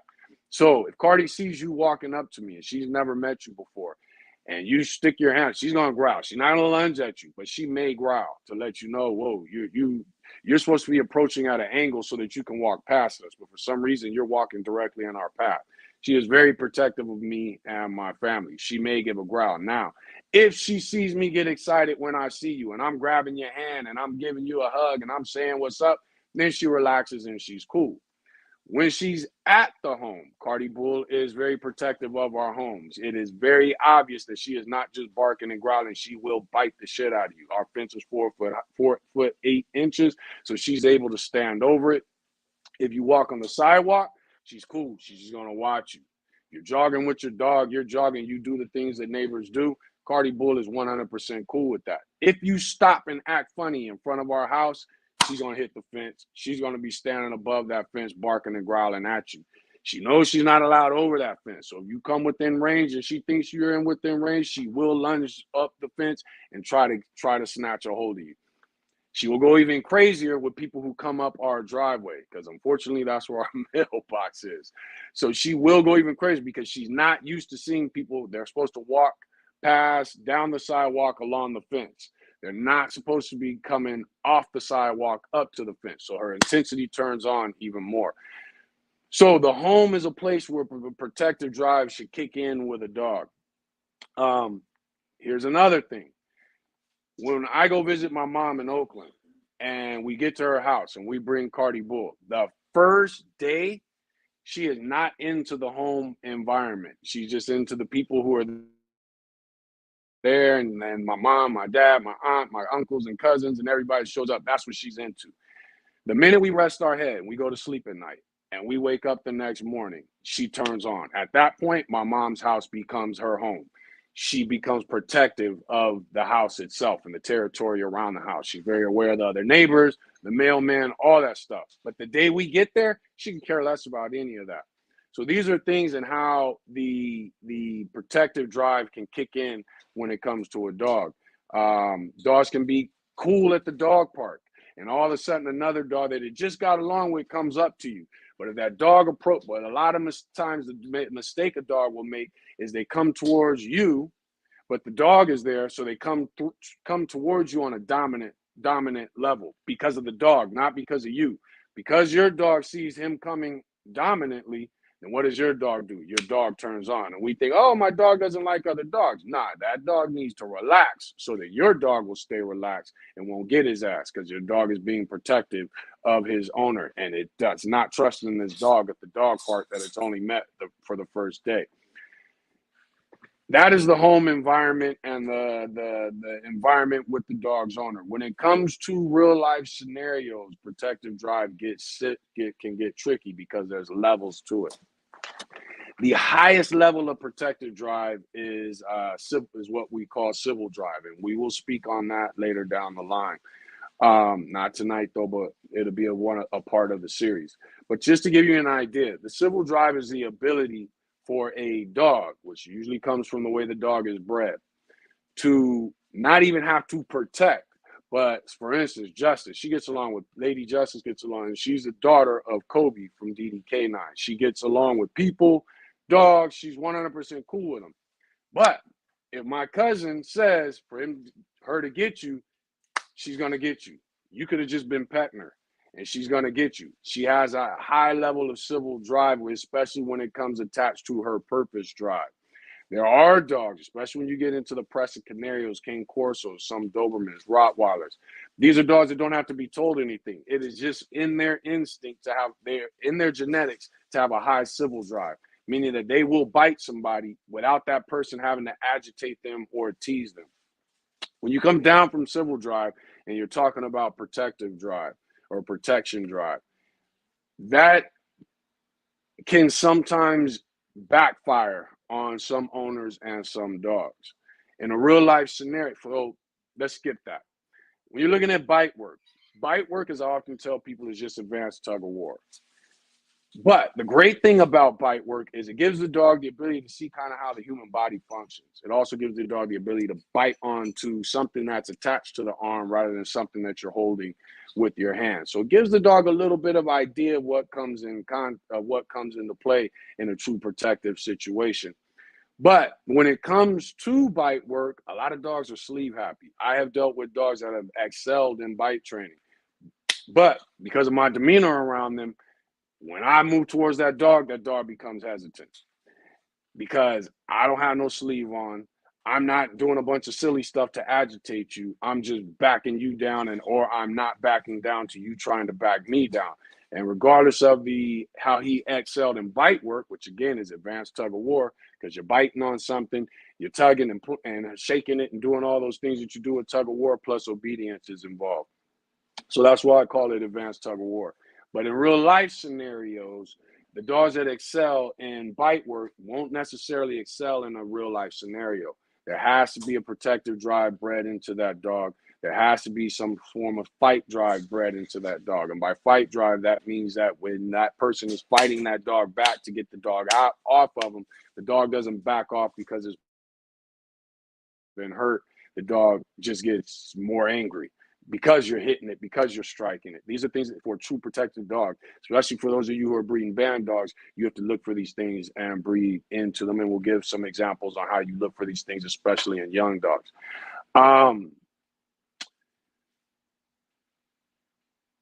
This is one of the things with protection, and one of the reasons I wanted to get into the Temperament series. There are a lot of things that make a dog, and fur moms and fur dads, which is the majority of the bully community. I don't care if he's a 10-foot tall truck driver. Most of the people in the bully community are fur moms and fur dads. They just don't think they are, but they are when you look at the definition of what it is. But a lot of times they'll say, I don't need drive in my dog. I don't need protective drive in my dog. I have a gun. I have an alarm system. I don't need all these things. And this is one of the examples which I've given before that I'll give again now. When the Night Stalker was out in California, Richard Ramirez, and he was the serial killer. What was that, the 80s?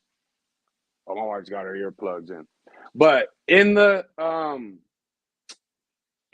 think it was the 80s, he was running around killing people all through Southern California and through Northern California.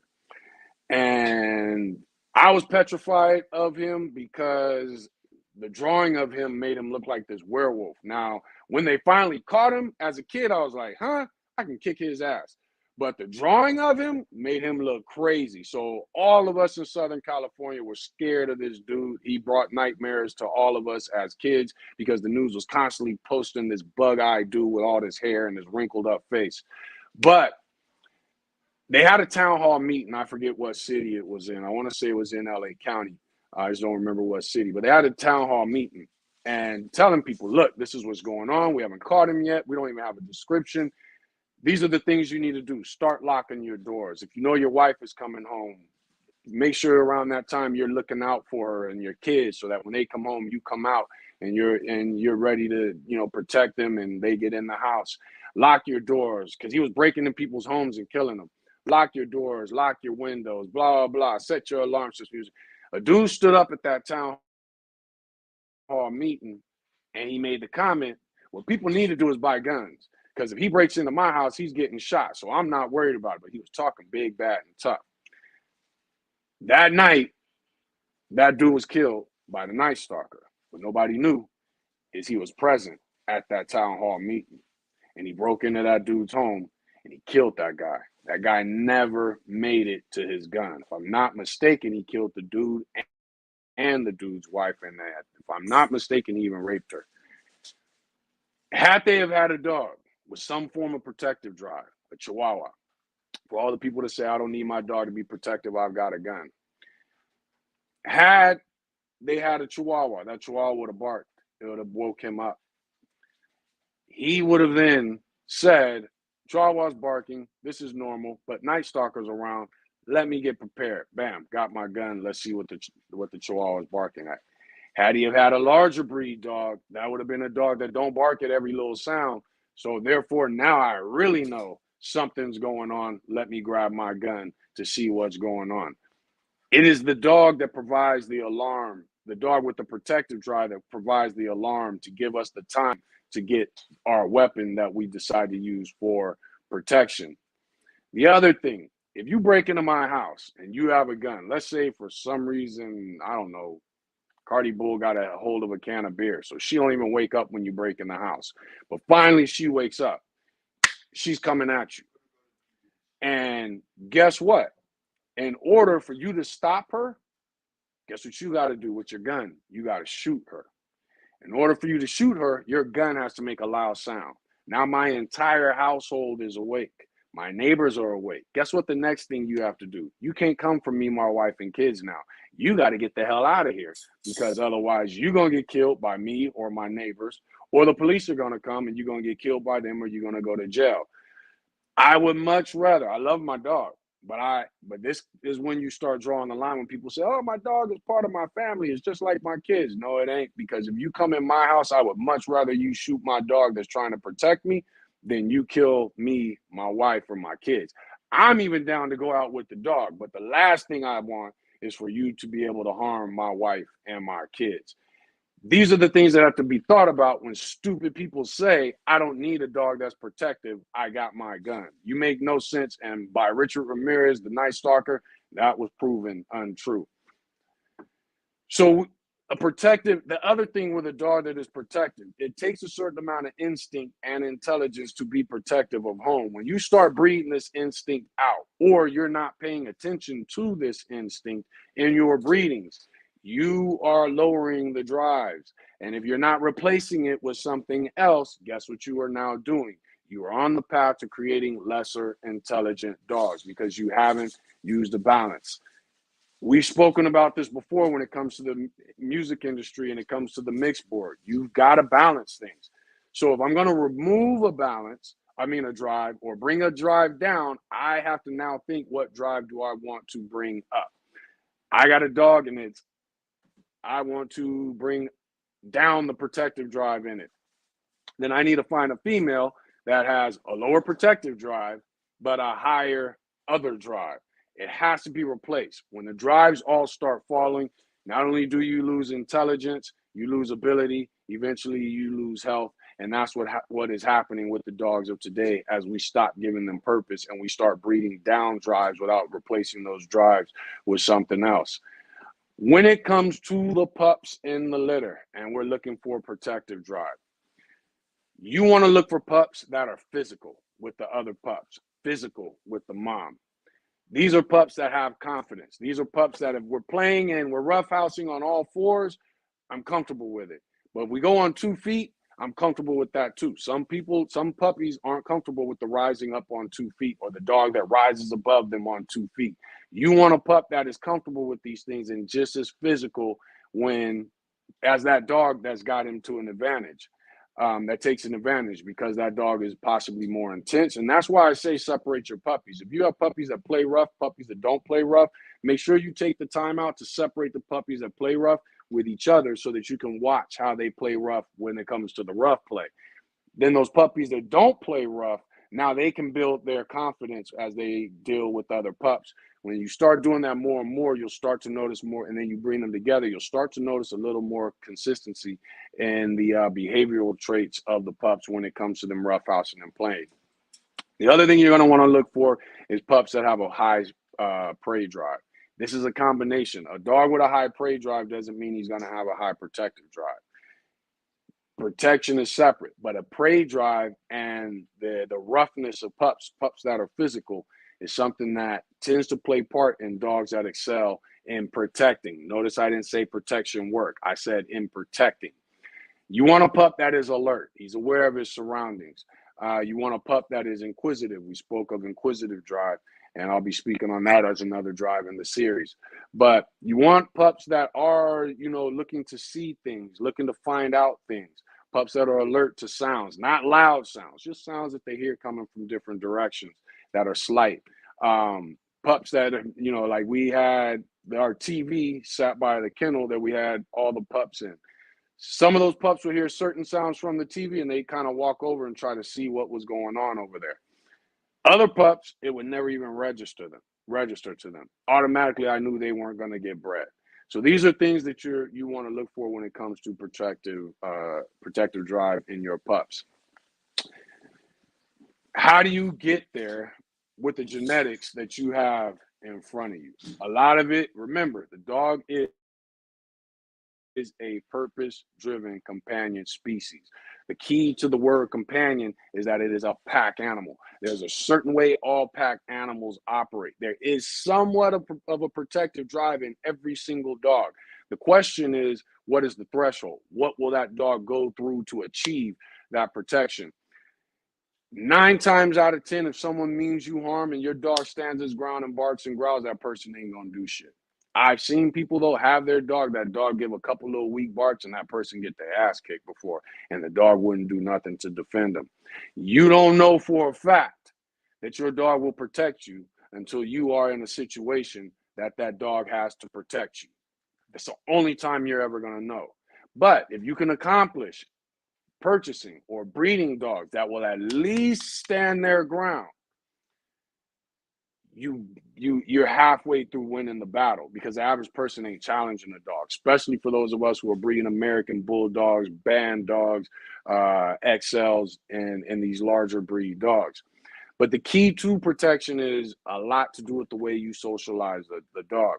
When I was into Rottweilers, same thing with my cousin when he was breeding the Cane Corsos. But when I was in the Rottweilers, and even with XLs, we let people, like I said, our pups come with a pamphlet to let you know how to socialize them based off what it is you're looking for. When I got my first Rottweiler, I knew I didn't want him to be extremely social, but I also knew I planned on taking him to Venice Beach every Sunday back in the 90s. So I didn't socialize him until he hit 6 months old. He stayed at home. He did not socialize with anybody. At 6 months old, I began taking him out to anywhere that I could take him to that had other people. And I would tell people, "Ooh, he's pretty. Can I pet him?" No. I didn't allow people to pet him until he became 8 months old. And then I was selective. Actually, I shouldn't say selective. I was selective on the days that I would allow people to pet him. So if it was Monday and I'm taking him out, and I decided today nobody's petting him, then I knew the next time I take him out, I'm going to let people pet him. We did this all the way from about 6 months to a year old.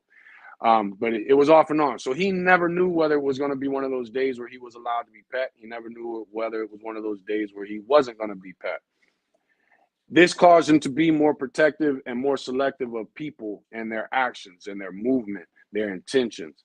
So, how you socialize a dog at an early age dictates a lot of how that dog is going to protect. Remember, you can only, when dogs protect, it's because they see something as a threat. Doesn't mean I think I'll lose to this fight, to this threat in a fight. It just means I think you're a threat. The more comfortable the more you socialize dogs. And the other thing that people have to understand, as I've said before, socialization is not about your dog interacting with things. It's about your dog being able to ignore things. If you want to take it to the next level of interaction, that's on you, or that's up to you. But how I socialize my dogs, by taking it out into various places and locations for it to be seen. I might want a dog that ignores everybody it sees, or I might want a dog that's friendly with everybody it sees. So how I socialize that dog at an early age is going to dictate how protective that dog is, and how that dog views threats. The level of now that is created by the environment that you put and create with the dog. The threshold, though, is 100% genetic. You cannot take a dog that's got a high protective drive, meaning that it's got a high threshold, meaning that it's down to initiate contact to protect itself and its family. It remains aggressive. The person is, these are great tools to use when it comes to protection training, or even with pups and testing them. Some dogs have a lower threshold. So the minute they hear this sound, they're like, whoa, they stop playing. So one of the things I'll do with pups is I'll take a rag. I'll get them going first for a few days playing tug of war. And once I get them going with tug of war, while they're doing that, I'll smack them on the head, smack them on the face, get them used to staying locked on that rag. Then I'll bring this out. I'll wave it around, let them stay with the rag. Every now and then I hit it on my forearm so they hear that sound. Bam, I'll rub it on them gently. Then every now and then I'll give it a little more force with it. This thing doesn't hurt. It just makes an intimidating sound for dogs. But that's all it is. Comes with a handle. You see them a lot of times when you're watching people do protection work. But the purpose in that tool, which you don't even need that when it comes to pups, you can use other things. But the purpose in it is to give the pup some type of distraction, something to intimidate it. But it still needs to stay locked on the toy that we're playing tug of war with. These are puppies that are going to excel. So when you got puppies, they hit that 6 weeks old, and you're starting to get them to play rough on a rag, find out which puppies will adjust to this, and how high their threshold is. That is 100% the genetic makeup of the dog. There's nothing you can do environmentally to make it better or make it higher. Now, can you condition them to it? Yes. But what a dog will do, the threshold of a dog within any drive is 100% genetics. Eventually, environment loses its control, because now it's about the heart of the dog, the genetics that went into the dog based off the parents that were used to create that puppy. So always understand this. Another thing with pups is rough play is needed. And the reason why I say you want to see the pups that are roughhousing with each other. Rough plays, and when it comes to you as the owner, now as a owner, you purchase your dog, your puppy. You want to roughhouse with it. At 8 weeks old, you've gotten your puppy. It's 8 to 10 weeks old. Your hands and fingers are the main thing you want to be using. Pokes, grabs, grabbing the feet, grabbing the legs, grabbing the chest, pinching the neck, things like that. You want to start rough playing with your dog so that it becomes and conditioned for rougher play, so that as the dog gets older, you get to do it harder. And that's where kind of what I brought up early, the doggy self-defense. These are things. And the reason that doggy, I got into, I've always, especially when dealing with pits, I've always taught them how to tuck their legs, things like that. It was something I learned from watching my uncle when he was little, and he had a game dog, red nose. He was in the old family red nose pit bulls. But I watched him house with him, and my uncle used to wrestle. Anybody's been to wrestle the legs, grab the chest, things like that. Eventually, his dog, my uncle's favorite beer at the time was Slits Malt Liquor.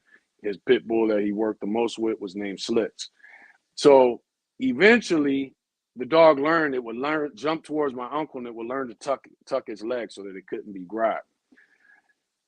In the dog game, or in the game dog game, tucking of the leg is something that takes place a lot because the dog does not want its front legs to get bit, especially if it's locked on another dog. It doesn't want that dog to use the advantage of you being locked on my neck. Now I'm going to go for your leg.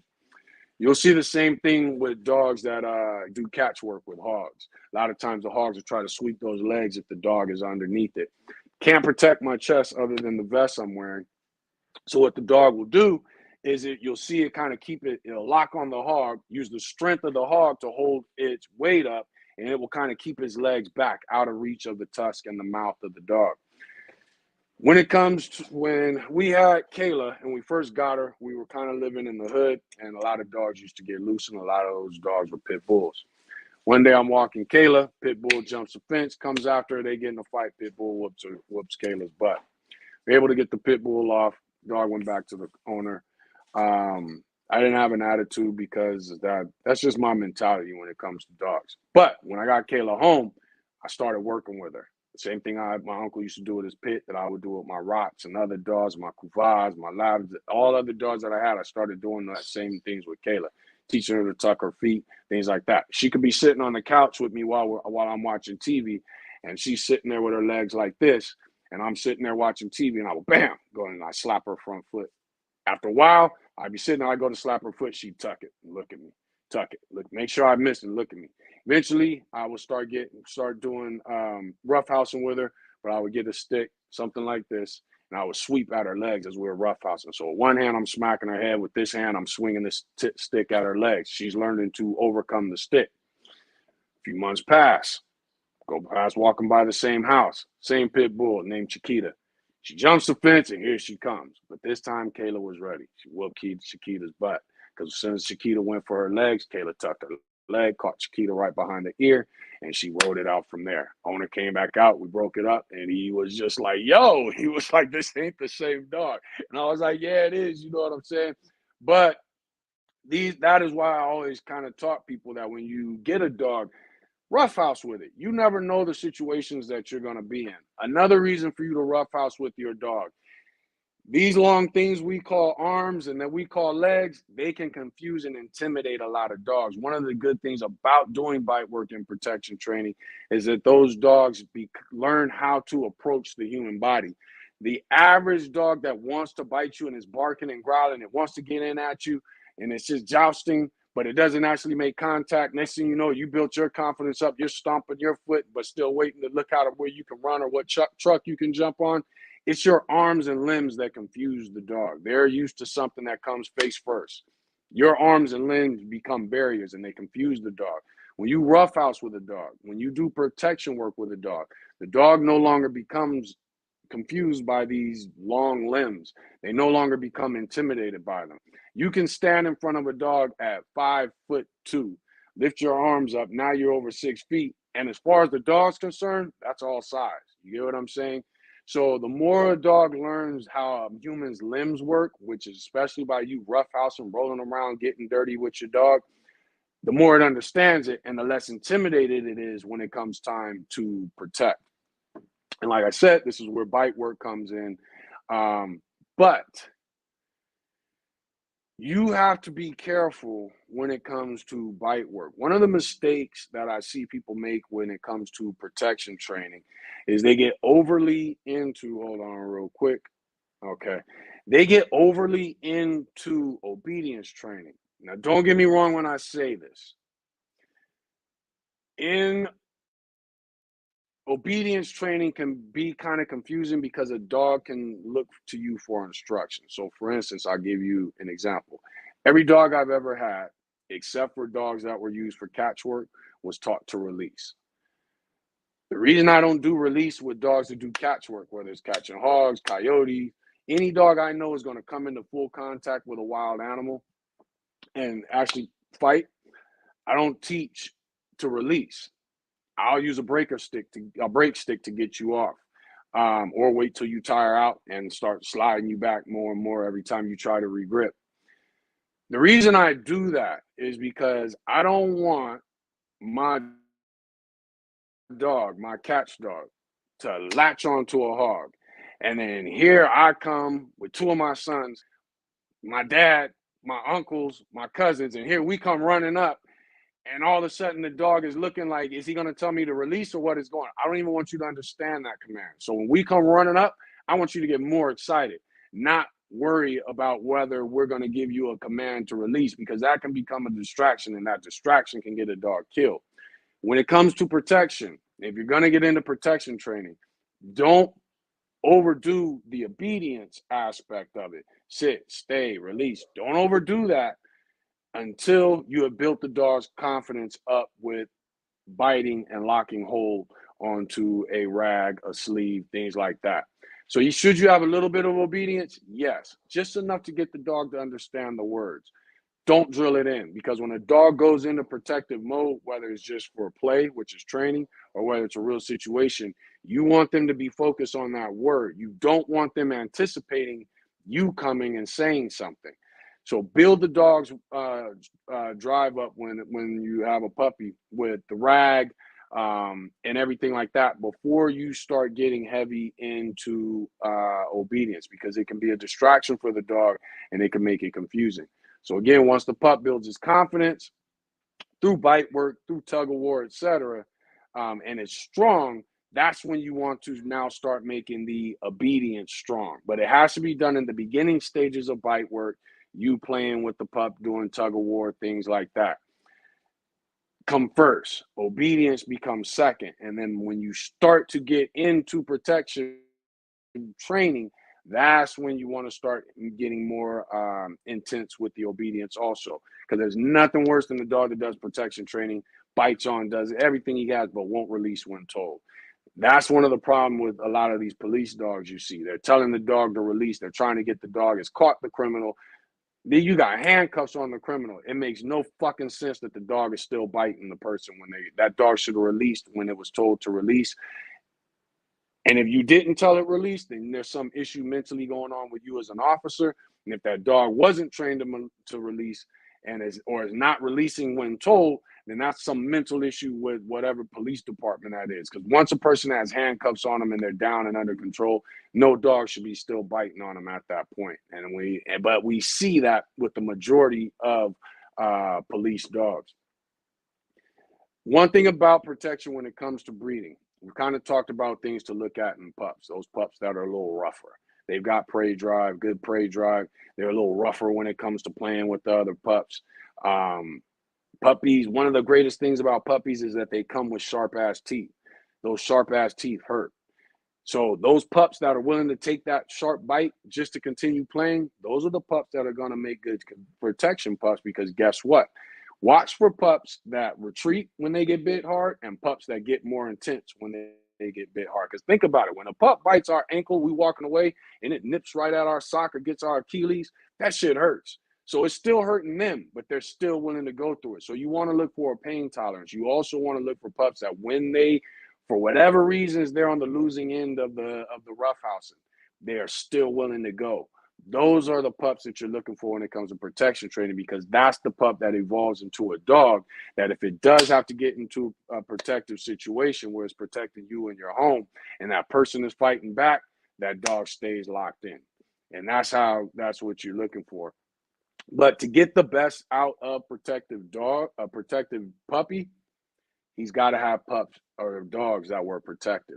They didn't necessarily he's got to come from dogs that were protective, mom and dad. They didn't necessarily have to do bite work or bite training or protective training or anything like that. But talk to the owner. Were your dogs protective? All of them are going to say yes. Give me some situations and leave it at that. Listen to the breeder tell you. Just how we were I randomly brought up Cardi Bull, they should be able to randomly tell you situations about protection, how that dog proved it. Because everybody thinks that their dog will protect them because they own an XL or they own a Rottweiler or they own a Cane Corso or they own but the truth is, it's 2022. And a lot of these dogs of those breeds aren't protected. So you want to, when you go to a breeder and you're just like, hey, I want to get this breed that I'm going for, but I want it to have some protective drive. Oh, it's a Rottweiler. They all have protective drive. Bullshit. Don't fall for that.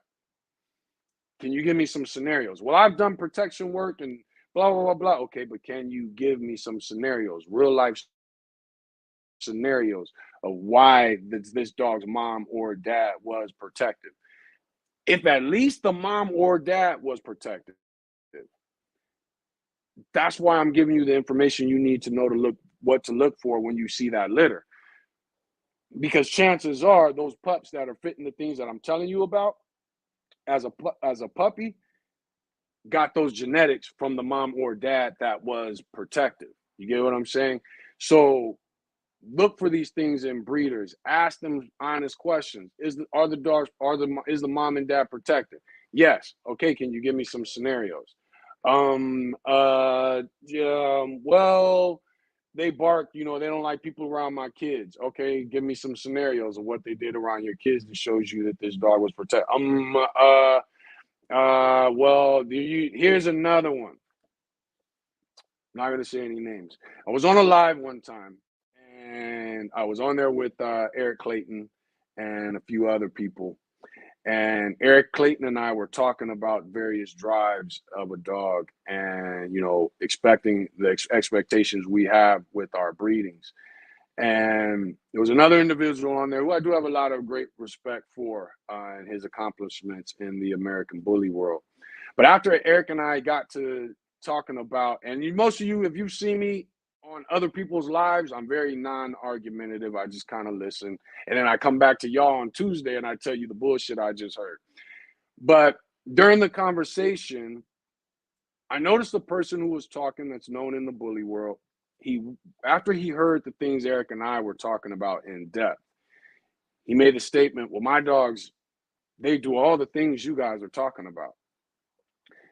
I know, and Eric knows, that that's impossible. You're not breeding for it. It don't just happen. Well, his example for why he believes it is because he has sold a dog to a girl. The girl had a boyfriend, and the dog would never let the boyfriend around the girl. That is not protective drive. If this guy's allowed to sit in my house and watch TV, but I almost worded that crazy. If this dude is sitting in her house watching TV on a regular basis, but when he goes to hug her or kiss her, all of a sudden the dog gets in an uproar, that's Chihuahua instincts. That's not protective drive. That is a dog that is possessive and dominant over her as a female. That is not protective, because if I punch that dog, he ain't gonna do shit because he's only in this to dominate her. Now, let's say he has a high threshold for dominance along with a high fight drive. Then he might defend himself, but he's defending himself from that punch. He's not defending her from getting hurt. She's looked at as the same way as him being protective over his food bowl or his favorite toy. That is not protective drive. If a dog has protective drive, it's strictly about threats. So this guy's in her house on a regular basis. He's not a threat. Protective drive comes with a certain amount of intelligence. A dog that gets mad because the guy goes to give her a kiss or a hug or sits near her on the couch, that's not protective drive. Unfortunately, us as humans and fur moms and fur dads, we say, oh, my dog's protective. He's protective because he tries to attack my boyfriend whenever he comes over. That shit ain't protection, because your boyfriend's not a threat. Your dog knows your boyfriend's not a threat. That's a dog that's possessive over you. He's dominant over you.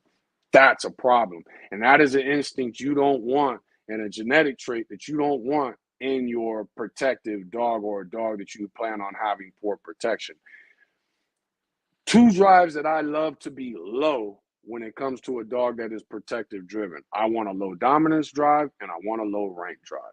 Dominance meaning there are not a lot of situations that you feel you have to be in control of, and there's not objects that you feel you have to be in control of. We discussed that last week. Rank drive, which we will discuss down the line. I don't want a dog for protection and he wants to be top dog. He wants to be alpha. I don't want that dog for protection, because I'm breeding in prey drive, I'm breeding in protective instincts, and now all of a sudden I've also haven't been paying attention, and I'm also breeding it's all into a rank driven dog. That's a bad thing. In the pit game, you'll often hear people say dog gets its ass whooped in the ring. And what do they say? That ain't nothing but a rank driven dog or a rank driven cur. because all that dog wanted to do was be top dog. But as soon as he started getting his ass whooped, he didn't have enough fight drive, and it all went downhill. So when it comes to protection, watch your pups. You don't want the rank-driven pup for protection. You don't want the pup that's dominant over toys for protection, especially if you're breeding dogs for protection, due to the fact, though, even though you may be a dominant person that can handle that, you're going to be selling the pups you don't keep to other people. Those people may not have your demeanor. So you have to be aware of that. You want a consistent litter that I can either sell them to everybody or I can't sell none of them to nobody. That's how litter. Too often, especially in the bully community, we do breedings to get one good pup off of it. I'm hoping I get a pup I hate when I hear people say that. I'm breeding these two together and I'm hoping I get a pup that has the best. A pup? You're supposed to be breeding for a litter, which is why when we talked about thresholds in the ratings, low, 1 point, low to medium, 2 points, medium, 3 points, medium to high, 4 points, high, 5 points. You want to come up with an average, and we talked about the formula on how to do that, and I think it was in the first part of the series. You want to come up with that formula so that it's consistent from pup to pup, not just one pup in the litter. So that's one of the things we have to think about when it comes to protection drive. If I'm going to increase protection drive, I need to make sure that I'm decreasing dominant and rank drive, because because chances are you're increasing protection drive, you're increasing pack drive, so you need a lower rank and dominance drive. You do not want a dog that is protective and also is high in dominance and rank driven, because one, sometimes those drives, the action that displays those drives is going to be confusing. You want to be able to isolate and say that my dog did this because of his protection drive, not my dog did this because of his dominance drive. So that's something that needs to be thought about when it comes to protection, and when it comes to the drives and how you're breeding them to achieve a protective dog. But again, when you're going to get a puppy, ask the breeder about the dog's protective drive. When they say yes, the dog is protective. Well, if they say no, the dog's not protective, then you already know, walk away, because no dog should not be protective. It's a pack animal. But if they say yes, it is protective, ask them, why do you say that? Can you give me some scenarios? If they can't, then they're full of shit and they're not breeding for it. They're just breeding for looks. Again, you want to test for it. You want to test the thresholds. When it comes to young pups, it's about getting them to lock onto a rag, and you want to test the prey drive, but you also want to know what the dog's willing to do within his prey drive. Pinch his feet, pinch its ear, smack it on the head a little bit, push his body to the side a little bit while it's on that rag. See that it stays. This is great for puppies because of the sound that it makes. And now you're not going to hit a puppy that hard, but even though I'm hitting my hand, it sounds 10 times harder than what it actually is. These are made to make sound, loud sound, but then when they collapse and they hit something, because they're apart, they don't really hit it that hard. I can't take a bat the same size and hit my hand like this. It'll hurt. But it doesn't hurt with this. But you want to get the pup used to it, get the pup used to you touching it and petting it. Do that for a few days to a week. Then get the pup used to you grabbing it, pinching it. Do that for a week. Step it up, make it more intense. Never to hurt the pup, but to see what the pup is willing to go through, what his threshold is when it comes to his prey drive on that toy, whatever it's on. When it comes to protection drive, you're going to take it to the next level. But a lot of times you're going to need another person, especially when the dog becomes an adult, and you're trying to test it for that protection drive. You're going to need another person. Some other things you can do when it comes to protection drive. There's a video I did, and I'll try to find it and post it or repost it, where you can see me working on Cardi when it came to perimeter protection. And what that means, and I will do when I don't do, I hate obedience training. What I do, I love to deal with clients who need behavioral training. I don't like obedience training, sit, stay, roll over, all that kind of stuff. I don't like all that. But I will do protection training when it comes to perimeter protection. I won't do anything outside of that with a client because, in my opinion, they should go to an actual protection training class. Now, do I do it with my dogs, my family members' dogs, My friends' dogs, yes, I will do protection training with them, but I won't do it with a client because I don't know them well enough. I don't know that they're sticking with the obedience, that they're sticking with the release command, that they're sticking with the callback command. And I need to know the person. I need to know that if this dog takes after something or somebody, you have the ability to stop that dog in its tracks and make it come back to you. So I always advise people when people hit me up, I want you to do some protection training. I'll do perimeter protection work with you, but I will not do actual true protection work. Now, when it comes to my band dog people and I'm dealing with them, I will go a little further. I will do some bite work with them. But I always kind of let them know beyond the bite work, you need to go to a true protection training class and deal with somebody that's been doing just this with various breeds, various dogs, because they're going to also work with them in more detail on how to bring the dog back or call the dog off than what I'm going to do. Now, perimeter protection is something that you can do with dogs, and all you got to do is easy. You just get a friend or somebody that the dog's not going to see a lot to come over, and they agitate the dog. And all they're doing is coming up to a fence, a window, whatever it may be. They agitate the dog. They turn around. Well, as soon as the dog gets intense, they turn around and they run and they hide. But they come back. That's the main thing. Hide for 3 to 5 seconds. And then they come back. The dog gets agitated again. They run and they hide. Now it's 10 to 15 seconds and they come back. What this teaches the dog to do is stand at its fence, stand at its house. There's nothing worse than the dog when you walking by, you notice the dog happens to hear you scuffle your feet past your neighbor's dog. And all of a sudden it comes running from behind the house and hits the fence. And then you keep walking. Sneak back without making a noise and the dog's not there no more. With perimeter protection, I want that dog to stay there for at least 5 minutes. And what that does is, and by you expanding the time, what you're doing is when your friend leaves the window and he comes back 5 minutes later, that dog should still be there waiting. The dog's reward for perimeter protection is you letting it out. So friend comes over, teases the dog for gets the dog going for 5, and eventually it has to get to the point where whoever you're using as bait, the dog's in the house. Let's say you don't even have a window, it's your front door. All they're doing is scuffing their feet and making a bunch of noise outside the door.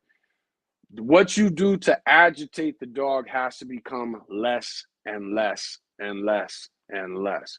The dog should remain just as intent because it not only smelled you out there, it hears you. Now it just needs to go off the fact that it smells you. If we've got a window where the dog can see you, then the person goes 5-10 seconds, comes back.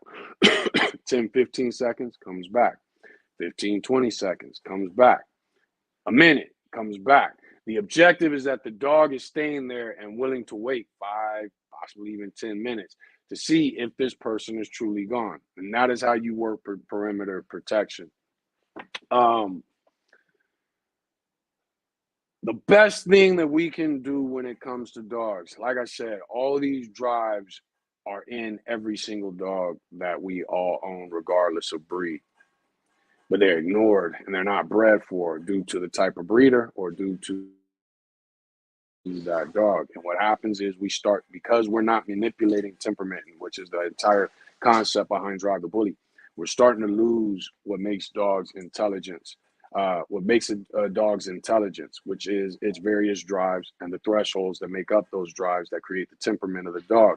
When you say a person has a cool personality, they typically aren't dumb. Rarely do you say, he's got a cool personality, but he's dumb. Rarely do you say that. Well, temperament is the dog's personality. There's a certain amount of intelligence that comes with it. It has to be maintained by the breeder in order for it to stay there and be present from generation to generation. But if the breeder doesn't care, or they're not observant of it, or they don't know how to see it, then eventually it will fade. So when it comes to the American Bully, we know that they were trying to breed down drives, but we also know that they weren't replacing those drives with other things. And especially the people who came after the founders of the breed, the people who came along with the internet, they really weren't considering the temperament of the dog at all. All it was about was looks. Which dog will take great front picks? That's all they were concerned with.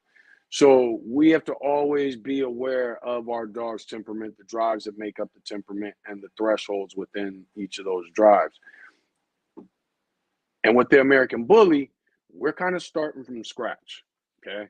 You're going to get into temperament, you got to start from scratch. It is going to be hard for you to find two dogs, a male and a female, of consistent temperament in our breed so that you can get a puppy of that temperament off of it.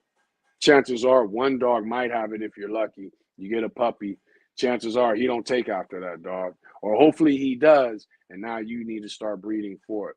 We have to start from scratch, not only when it comes to the structure of a lot of these dogs. You look at our champions and our grand champions, they got high rears, stiff stifles, and we're letting it be acceptable. You look at our grand champions and they're walking around the ring with their tails tucked. We are starting from scratch every day, every generation with this breed to make it a better dog so that we can better the breed, as everybody likes to say. But you can't better a breed without bettering the dog. So, in conclusion, protection is something that you have to look for. It also, as a breeder, has to be bred for. You don't want overly aggressive dogs, don't make good protection dogs, because a protection dog should be able to walk with you in public. It needs to be conditioned. You can't create something that's not there. But once you get that dog or that puppy, you need to start conditioning it and doing things with it. Another key factor in what we discussed tonight is how you socialize that dog. How the socialization is done is also becomes a key factor in protection. I can breed a dog to be the meanest dog ever, but if I start socializing it and taking it to PetSmart and letting people love and kiss it all over and I'm doing this every day, chances are the genetics were there are going to get dominated by the environment that I allow to be created. And pay attention to pups that hang with the pack but don't have to dominate it, or are rough and prey driven, and condition them from there. And those are going to tend to be the pups that are going to make you your better protection pup. They should also be comfortable being away from the pack. Protection dogs are independent thinkers. So you want a pup that's, because you want him to be able to get physical, you want to see that he's physical with the pack. But you also want to see some form of independence away from the litter, from that pup. And these are going to be your dogs that make the best protection dogs. Let's get into the comments. How could we get UKC shows going for bullies? We do have UKC shows for bullies.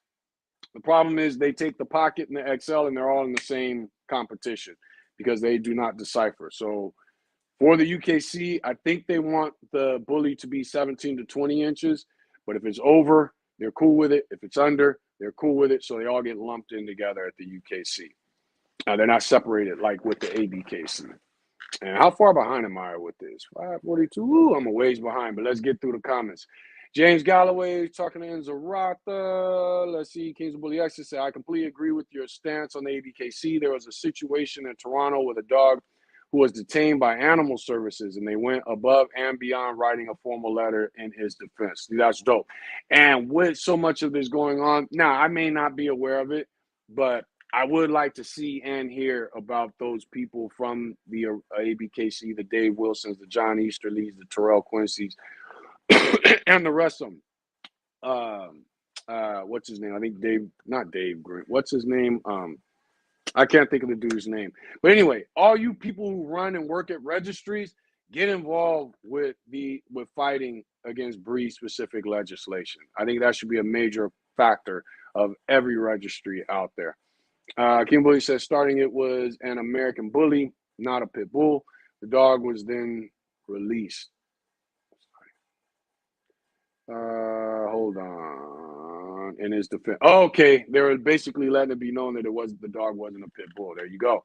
James Galloway, I bring a swamp cooler for me, but it can help the dogs. Exactly. Kyle Holland, DM me, please. Yeah, hit him up if you're looking for those logos. I can't wait to get mine. And why did I just lose? Okay, there we go.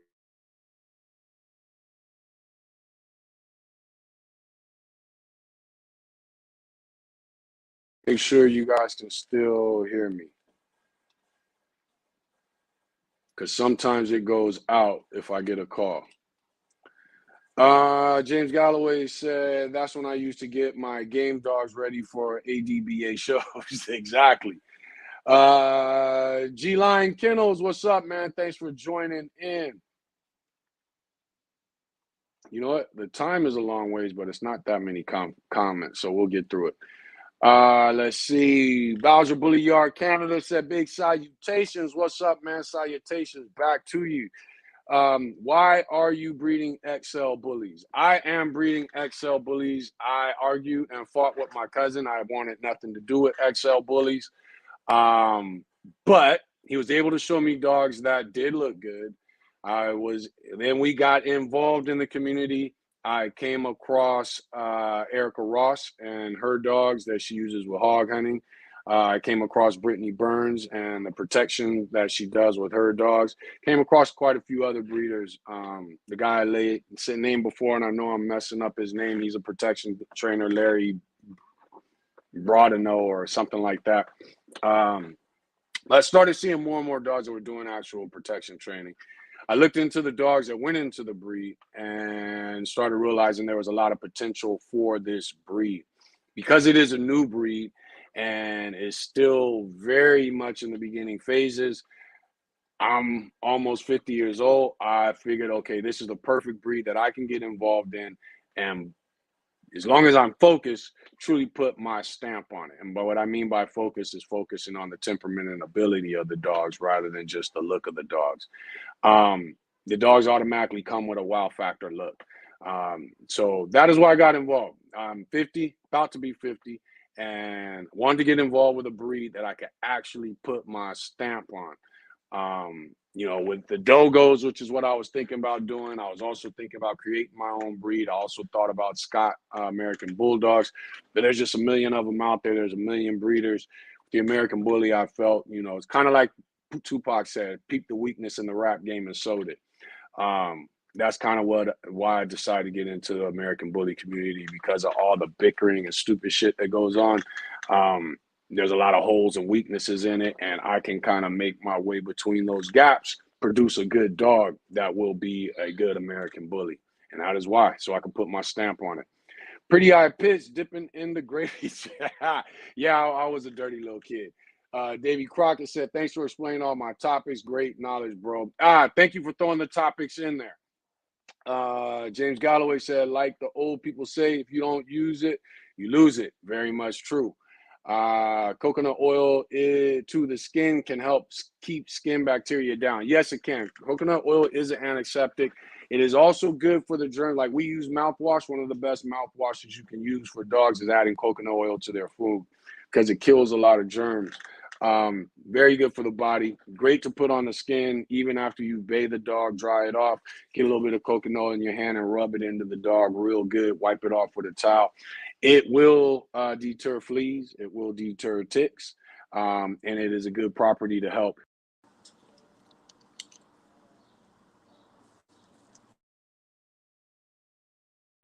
It's very good for the dog. The only thing about coconut oil for the intake of the dog is it is a thick oil. So you got to remember you only want to do it about every other day, not on a daily basis. If you're using EVO, extra olive oil. If you're using olive oil, you don't want to do some. I was in a bad habit. Actually, I can't even say it's a bad habit because this is my assumption. I was thinking, okay, I'll do olive oil one day, coconut oil the next. But then that's a lot of oil to be adding to the dog's food. So you only want to do about a teaspoon, and then you can kind of get away with that. But I would not do coconut oil on a daily basis because it is thick. Let's see. James Galloway said there was a time when you couldn't just walk up to a strange cane corso, but I see them all the time now walking up to random people. Exactly. Been watered down. Daryl, I wanted to thank you for your tips and insight on conditioning that you gave in our private consultation. My girl is currently shredded. There you go. 9 weeks in. Please check her out if you have the time. Definitely send me some pics of her, dude, so I can check her out because I remember that conversation. For those that don't know, I don't often talk about it, but I do consultations, phone consultations. They are $50 a call. What I suggest you do is before you do the consultation, hit me through Messenger. I will give you my Cash App. You can send the $50. We'll call you. Then you can call me. I'll give you my actual phone number. Once I get the Cash App, you call me, and it's $50 a call. We may be on there for 3 hours, 4 hours, 30 minutes, whatever it is you need. That's what we're going to discuss. But what I would suggest you do is write down your concerns and things like that, and send them to me through Messenger or through text ahead of time. We're going to do the consultation at 4. Before that, send me what some of your concerns. If you don't get a chance to send me your concerns, that's fine. But at least you need to have them written so that you know them, because you don't want to forget them, and that way we can get through the call as quickly as possible. But Bowser, I'm glad that worked out for you, brother. Let's see here, and send me some pics so I can see how she's looking. Watchtower said, my boy Gemini got that good Corso temperament. I think it's great. I like the Corso. I'm a big fan of the Corso. Mr. J, what's up, man? Thanks for joining in. OJ's in the house. I think my boy's pretty good and balanced with his temperament. That's all you're looking for is temperament. I mean, it's balance when it comes to the temperament. WKRK9 is in here. What's up, man? James Galloway said, fact, the show ring has ruined more breeds than fixed, even when the standard should create very structurally sound dogs. I agree. You got to remember, we've been breeding dogs for about 20,000 years. Breeding and selling dogs for about 20,000 years. So this doesn't even include the dogs that were just bred. But we've been breeding and selling and training dogs for about 20,000 years. Show ring is a drop in the bucket in the history of dogs. The show ring and registries are about 200 years old. That's it. So you start breeding dogs for lack of purpose, and you can look at it. You look at a working Labrador compared to a show Labrador. You look at a working Greyhound compared to a show Greyhound. You look at the true American Pit Bull Terrier compared to the American Staffordshire Terrier, its cousin, created about 80 years ago. There's a difference. The show ring is into impressing the eye. What impresses our eyes has nothing to do with a dog. I promise you. For all you single breeders and single men that have dogs, have a beautiful woman stand here and have an ugly woman stand here. For all you single ladies, have an ugly man stand here and a man you figure is attractive standing here. Your dog is not going to know the difference. It can care less. What appeals to our eye don't appeal to a dog. It don't even appeal to animals. You know what I'm saying? So when it comes to the show ring, they've ruined breeds because they've made them more extreme and they've made them more impressive to the human eye. And they've replaced that with ability and with functionality. And they've done it with every single breed, like I spoke on earlier. The Dogo community had a fit when enough of them got together to form a breed club and got the Dogo into the AKC. Because now you're going to start breeding bigger, thicker dogs. I had a person tell me, I told them them ain't working dogs. And she was saying, yeah, it is a working dog. I said, nah, that Dogo's too big to be doing what a Dogo's supposed to do. Oh, no, they even have scars on them and they use makeup to cover it up. That Dogo might practice in a pen with a hog, but he ain't out there in the field hitting hogs. He's not doing that if he's in the AKC ring with that much bone and that much muscle and that much size and width of head and all these other things.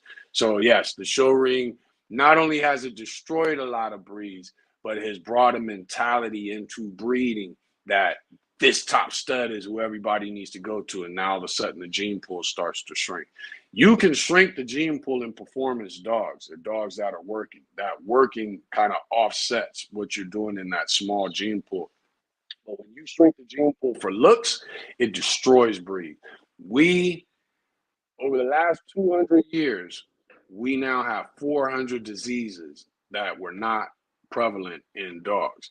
That means since the beginning of the show ring, we have been creating approximately 2 diseases a year that affect today's dogs that weren't prevalent before the show ring came along.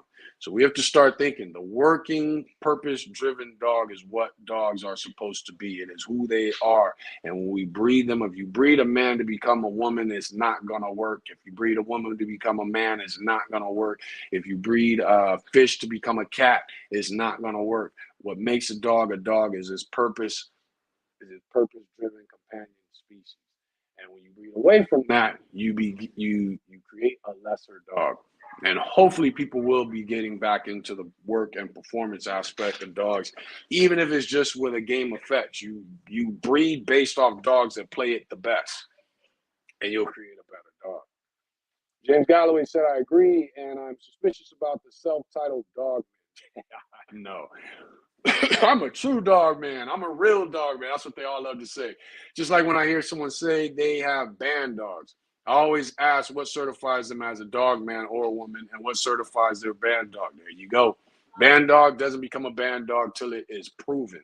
Until then, it's a mutt with the hopes of intentions on becoming a band dog.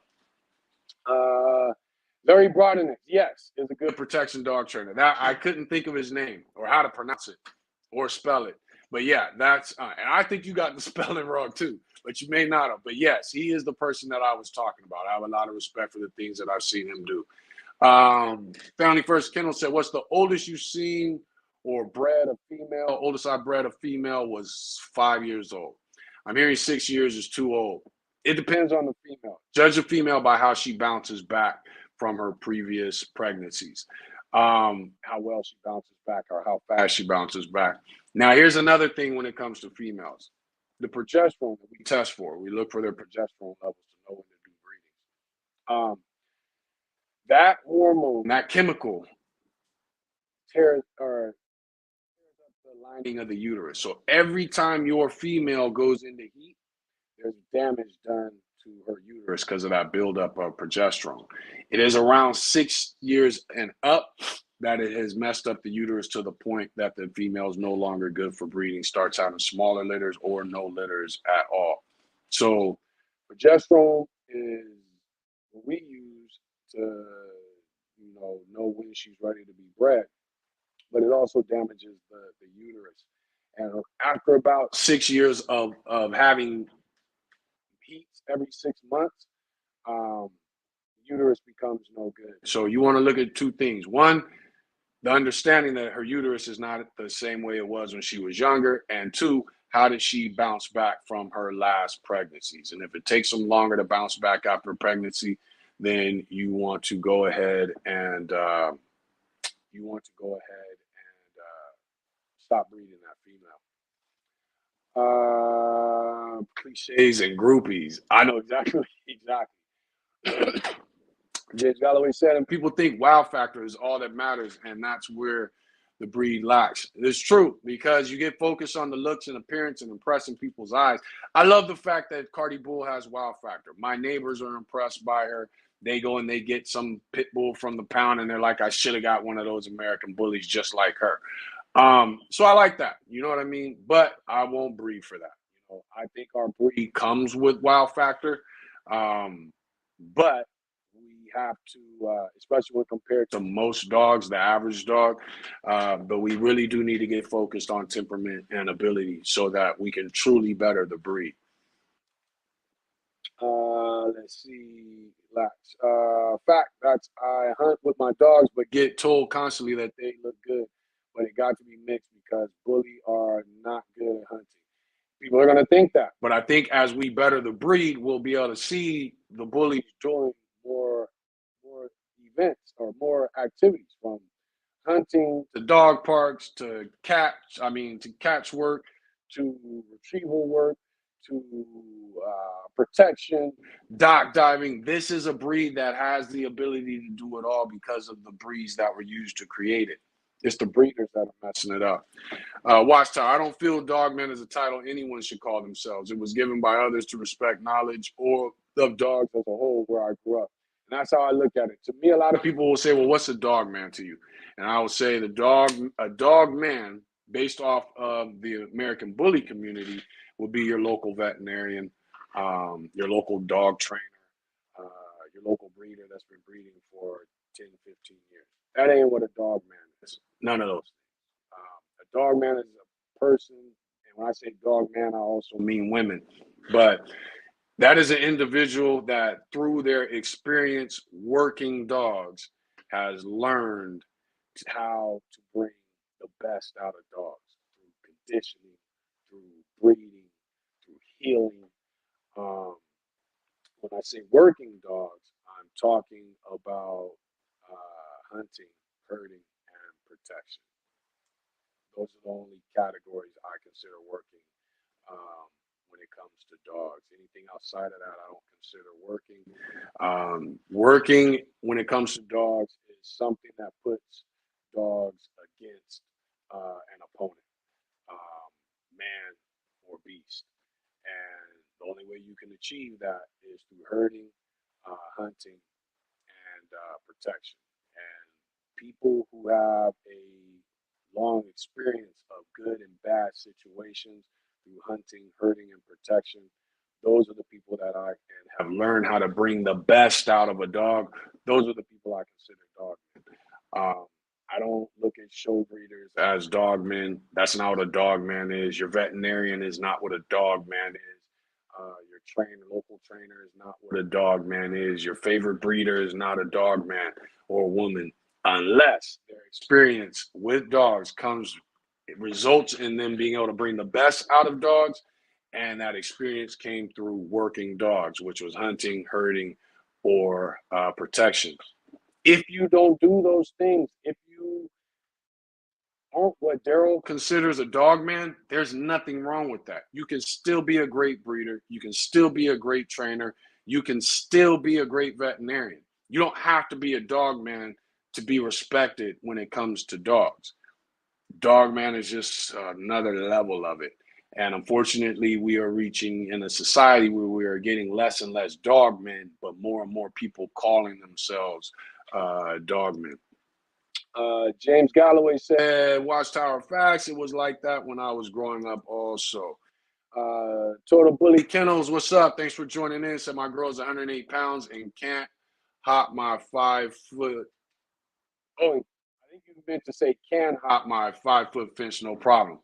That's a good thing. Cardi Bull is right at 103 pounds. She might be a little less this week, but she usually fluctuates between 100 to 103 pounds. We have a 4'8" fence, and she could jump it no problem. She knows her ass better not, but she can definitely jump it.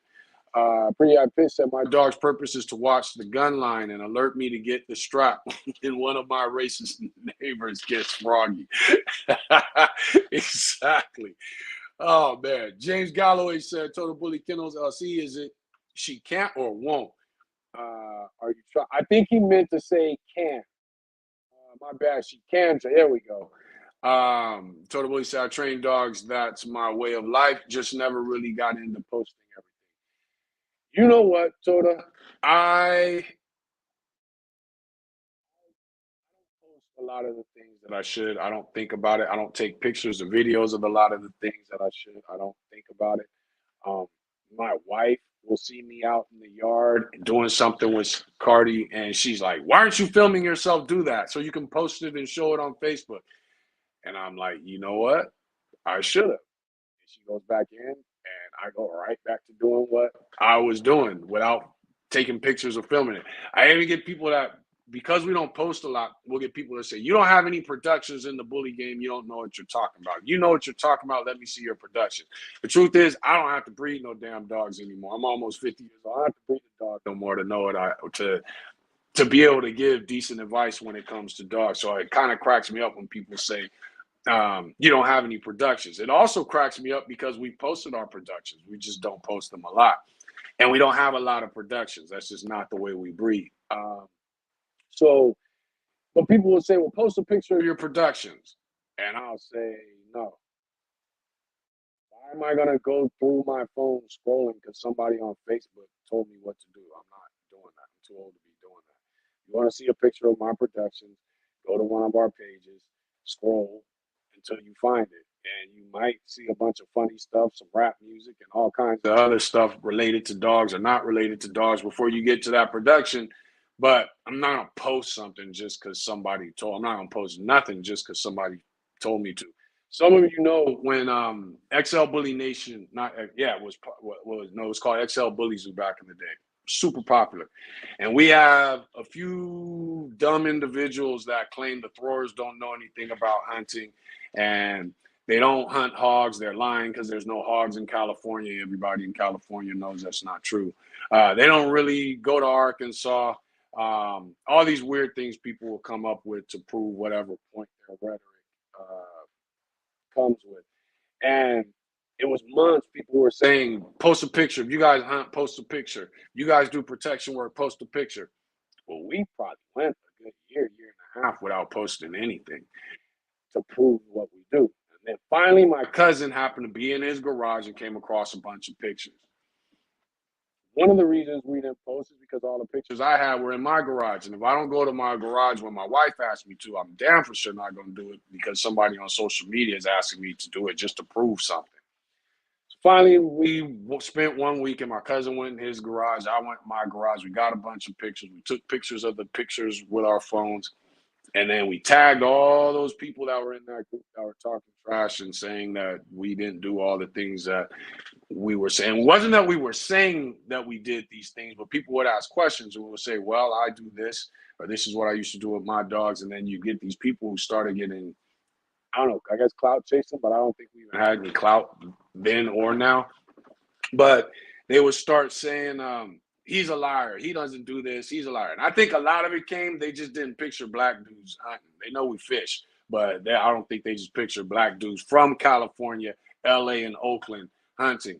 They didn't know that it ran through our family deep, all the way to Arkansas. So we just started. We took one post, we tagged all those people to that post, and we flooded that picture, that post of our dogs on hogs, uh, beagles, our beagles that we've had deer hunting, dogs doing protection work. We just flooded that post, and then we never got that again. And then finally, a couple of the smart ones waited for years to pass. They know I'm lazy, and now all of a sudden, every now and then, you'll find somebody saying, "Oh, he's a fraud. He's a liar. He don't hunt. There's no hogs in California," and all this stupid other stuff that people know aren't true. And because I'm too lazy to dig back through my phone and find all those pictures, I'm just not going to do it. But I'm bad with posting, so don't feel bad. But get your dogs where you want them. Try to figure out a strategy for your posting to get your dogs out there in the community, especially if you aren't known in your own community, in your neighborhood, your family members and friends for dogs. So once we move to Arkansas, I have promised that I will get more into the marketing aspect. You guys know Andre Smith of BGK Kennels. You guys know Robert, KTK Bullies. They both clown me because they're like, dude, why do you have these productions, these dogs, and you never promote them? I just don't think about it. But I promise both Robert and Andre that once I move to Arkansas, I will be hitting them up to ask them for their advice on marketing and things like that. Also, our YouTube channel, which most of you are on right now, we have a marketing series. You're going to have to scroll all the way back to the beginning of it. And it was like parts 1 through 5, where Andre and Robert just broke down in depth how to market your dogs for, I think the first one was like taking pictures and videos. The next one was Facebook. Then it was Instagram, and then YouTube, and then I think it was one more, and then we did one last one that was a summary of everything. But those dudes were talking over my head. I didn't understand nothing they were saying, so I had the same questions that everybody in the comments did. It was a great live, that marketing series. So go to Thor Bullies YouTube, scroll back, and you will find it. But I think it was 4 or 5 parts. And those two just broke it down. They know a lot of tricks and how to flip algorithms and things like that. Your website, how to get your website ranked to the top. So when you Google a certain subject, American Bully, Bandog, whatever, your website pops up. They dropped all those gems in there. All of it was over my head. It's still over my head. But I promised both of them that I will get more into the marketing aspect. Off topic, a few weeks back, you were saying that some vets are refusing to see bullies. It's now come over to the UK. They're talking about banning Frenchies and pugs altogether because of having a short snout. Yes. There are some places in the UK where they will no longer breed, vets will no longer see dogs that are brachycephalic dogs, meaning that they struggle to breed, or dogs that cannot breed and give birth naturally. Um, this is because of the bully community and the exotic community. We have to accept that blame for it. We breed terrible dogs, and we jump on Facebook and brag about the money that we make off of breeding terrible dogs. I don't care if what it won in the show. And we're breeding dogs that need a lot of veterinarian work. So not only is the breeder showing up for all the issues it has with his dogs, plus the C-sections and the AIs, but the breeder's selling dogs. And then these customers are now going to vets because they're having issues, allergy issues, breathing issues, heart murmurs. So there are vets that, even in America now, will no longer deal with brachycephalic dogs and bullies and exotics. But it's our fault, jumping on Facebook, talking stupid, flaunting money and all this other things, talking about how much money we make, bashing each other's dogs when you know you got the same problems as the dogs you're bashing. There's a few top breeders that love to be on Facebook bashing people's dogs. And if people would just take the time to go to their profiles and look at the dogs that they're breeding, and you'll see the same problems they're talking trash to you about. But because of the bad business and all the stupidity that goes on within the American bully and exotic community, we are slowly negatively affecting the breeding world when it comes to other breeds. Zachariah said, damn it, I was listening with my iPhone in my pocket and somehow I clicked on an old video and I've been watching an old... I was wondering why you went so far off topic. Look at you. It was good, though. There you go. Let's see. Heart and Soul Bully said, hi, Daryl. About Cardi Bull, did you teach her to be protective around the fence and house, or was it natural? Her breeder, which is Paul, and I forget his wife's name, great people. They are in Romania. They did not breed the dogs for protection. But I noticed certain traits. Cardi Bull's mom was a great looking dog. But you could tell there was an intensity to her. Like, she didn't take no shit. Her dad was more kind of happy-go-lucky. He champed out in Romania. There's also a video they had where he was playing. I actually picked a pup from them. And then he was doing this video where he was playing soccer. And the pups were chasing the soccer ball around. And there was this one female that was just going bananas to get to it, and that was Cardi Bull. And that was why I called him back, and I said, hey, skip that one pup. I want that one female. And he was like, oh, okay. Kind of confused, but I knew what I was looking for. When I got Cardi Bull, I already had my Jack Russell, and I had Fox, and I had Floyd, who is basically catch dog. Some will call him a band dog. But he was, Floyd was protective, not extremely protective, as far as like perimeter and people. Now, if you made a move towards me or my family, he would get you. The problem with Floyd was there's no call-off button for Floyd. Anything Floyd attacks, he's going for the kill. That means human and animal. But Fox, being a Jack Russell Terrier, was very protective. And she started to mimic a lot of the things that she saw with the two of them. Then I decided to try to test her to see if she was willing to back up what she was mimicking. And she was down. She was. And that's when I realized, okay, she got the ability to be a serious dog. So it kind of happened by accident. It wasn't really my intent. I think she naturally would have been protective. Her mom was naturally protective. And then when it came to perimeter protection with the fence, I just had a friend come over and help me work on that. So she kind of had a better understanding of it and would stop just barking at random neighbors who were jogging by, which she still does, but not as bad as she did when she was younger after doing the perimeter protection or before doing the perimeter protection. Let's see here. James said a vet went through a lawsuit against an exotic bully breeder who tried to sue the vet because he took none of the vet's warnings and the dog died during a C-section because its heart just stopped. Wow. That's kind of fucked up. Let's see. C-section, a congenital heart disease. Ooh, thank you. So you know you got good kids when they bring you a Heineken. I'm making my wife mad. King Crow said, all my dogs got to do is hold it down for a second and it's my turn. There you go. That's how I look at it. I don't care if I don't have a weapon, if it's physically. I was actually in a situation. I'm not going to go into a bunch of detail, but I was at Venice Beach, and this was in the mid '90s, and I was probably with probably about 5 to 10 homies, and I had to use the bathroom, but I had Malcolm with me, my Rottweiler. So we had these dudes that, how would I say this in 2022 with me being 50 years old? We had these dudes that we knew we would have issues with. I made the mistake of going into the bathroom to use the bathroom, went into the bathroom. I had a homie hold my Rottweiler, and he was one of like my little homies at the time. So he was holding my Rottweiler just a short ways away from the bathroom.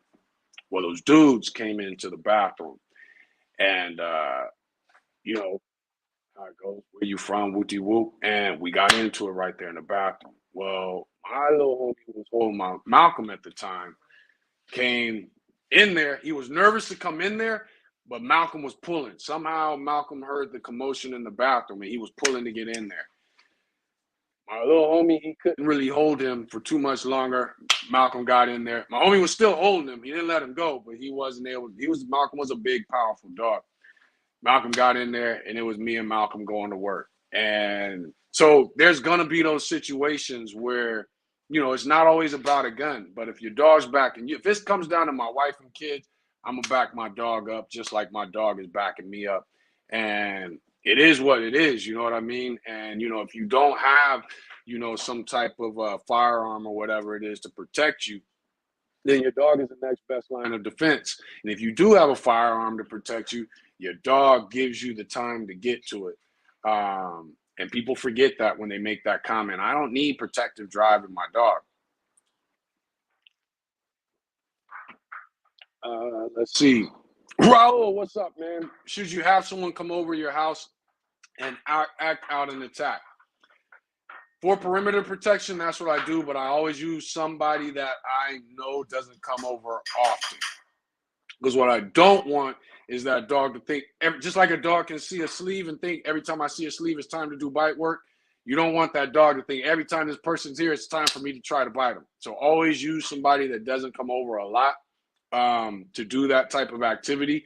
I also advise putting on a sweatshirt so that the dog, and put clothes on under the sweatshirt so that their form and shape is a little bit off. And I also advise that person spray on cologne. And as you're doing it, the person needs to spray on different things. You can use cologne, you can use Febreze. So that way the dog doesn't get in tune with a certain odor that triggers it, but at the same time never gets the true physique.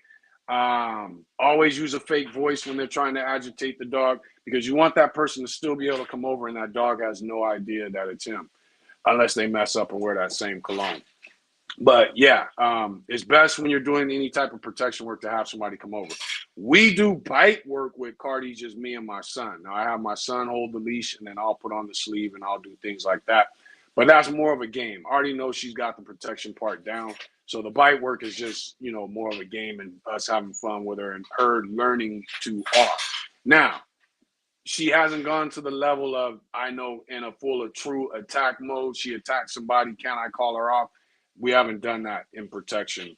She will release the sleeve if my son has the leash, and if I have the sleeve, she'll release the sleeve.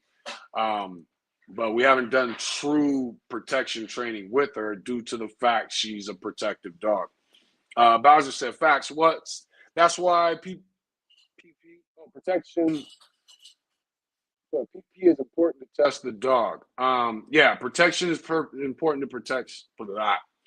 To test the dog. Just because someone has a Corso doesn't mean the dog will be willing to take pressure. Exactly. And that word pressure that he's saying is the opposite of threshold. So when he's saying pressure, you're using pressure to test the threshold of the dog. Dog needs to be tested and trained to take pressure. 100% right. What should I do for an older dog to get them protected? You can use the agitation things that I stated we were talking about earlier. If it's an older dog and you feel it's not protective, then what I would say, all you want to expect from the dog is for the dog to bark and give you warning. I wouldn't push an older dog beyond that, because you don't want to break his spirits. You don't want to break his confidence. And if it's an older dog and you still have it, then it has done the job that you have always expected of it. So if you want to add protection to that, then cool. If it's willing to bite on a bite sleeve and gets comfortable, has fun playing that, do it. If you got somebody that can agitate the dog as on a perimeter basis or on a leash basis, they're agitating the dog is getting it going, then cool. I would not put pressure on an older dog that has never really dealt with it. Make it easy, make it fun. Just the same way you do with, your young pups. That dude, JT, said Old Family Red Nose was serious. Yes, Floyd was 3/4 Old Family Red Nose Norod line and 1/4 boxer. So he had a little bit of leg to him that made him fast, and so he could keep up with Kayla. He still couldn't keep up with her, but at least when she hit something, he was at least 3-4 seconds behind to put the smash in. I had a homie who line bred nothing but that OG bloodline. There you go. It was one of my favorite lines when I got into pits. That's what I focused on was Old Family Red Nose Nora line, and that's my favorite version of the pit bull. Hold on, where are we at? Spirit Rider, no off switch. There you go. Mr. J said I didn't think my boy had protector drive, but has been proven on a couple times when he got ran up on. See, there you go. And but now that you know it, now it's like, okay, my boy has it because we accidentally got in this situation. Now I need to find a female that has this same drive. She may not be proven, but she's done some protection work, or the owner is able to give you some scenarios. She may have not actually bit somebody, but he's able to give you some scenarios of her being protected. So now you can maintain that because you know you got it in your boy. But let's say you can't find a female with those same drives. The best thing you could do, Mr. J, breed him to that female and get a female off of that litter that most resembles him in temperament and in temperament and look. If he's got, I don't know, a big white patch in the middle of his head, more than likely he's not going to deliver that to the male. He will probably deliver it to at least one or two of the females because when it comes to your female offspring, it's just a battle with the mom and dad of who's going to dominate the litter. So if you know he's got a protective drive and he's got traits that you can find, physical traits in one of those pups, keep your eye on that pup. Because if he's got some markings that are similar, if your male is able to pass that into him, then that increases the chances that your male is able to pass on his temperament also. So keep your eye on that pup. Don't ignore the other pups that may not look like him because they might have their mom's look but his temperament. But keep your eye on that pup because you know he passed a certain physical trait that was easy to spot to a puppy. So keep your eye on that pup so that you know you can continue what you're looking for or to increase your chances of continuing it. My XL was like Cardi Bull. He'll protect his home and on edge at our side, the home. He pulled, hold on edge. At our side, the home, he pulled somebody through my window when they were trying to break in. There you go. Mr. J Butters is low rank and low dominance. That's what you want. You don't want a protective dog to be high in rank and high in dominance, especially because you're trying to bring this trait out of them. And a lot of times they have that dominant drive and that rank drive, and they let their protective drive cross over. It can be a problem on your hands. So you want a low rank driven dog. You want a low dominance driven dog, but high protective and high prey. Townsend Bully Kendall said, how do you tell the rank driven pups? We're going to get into rank drive as part of the series. We'll get into it. I will say, think of the totem pole. The rank driven pup is the pup that wants to be at the top of the totem pole. He wants to be top dog. Now he might get his butt kicked over food by a pup that's more dominant over food. But the rank driven pup is constantly going to be looking to get into shit and constantly be the top dog when it goes to things, whether it comes to getting your attention or whether it comes to being the first to the food, being the first to the nipple. Rank driven and some dominant driven pups, they will try to push up. They'll have their own nipple and try to push other puppies off of their nipple. So start paying attention to that and you'll start recognizing it. But rank and dominance are two different things. Guys like us will be ones to fix the breed, Daryl. Breeding for cosmetics and health simply isn't enough. Respect.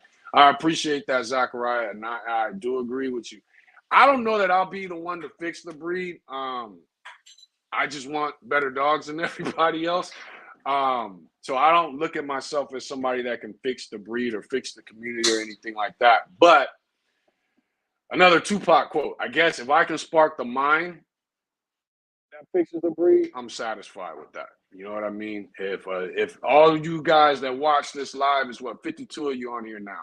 If all of you guys are taking in this and you're having your own lives and you're doing your own videos and you're educating the community based off the things that you learn, whether it be here or other people, you're just putting it together.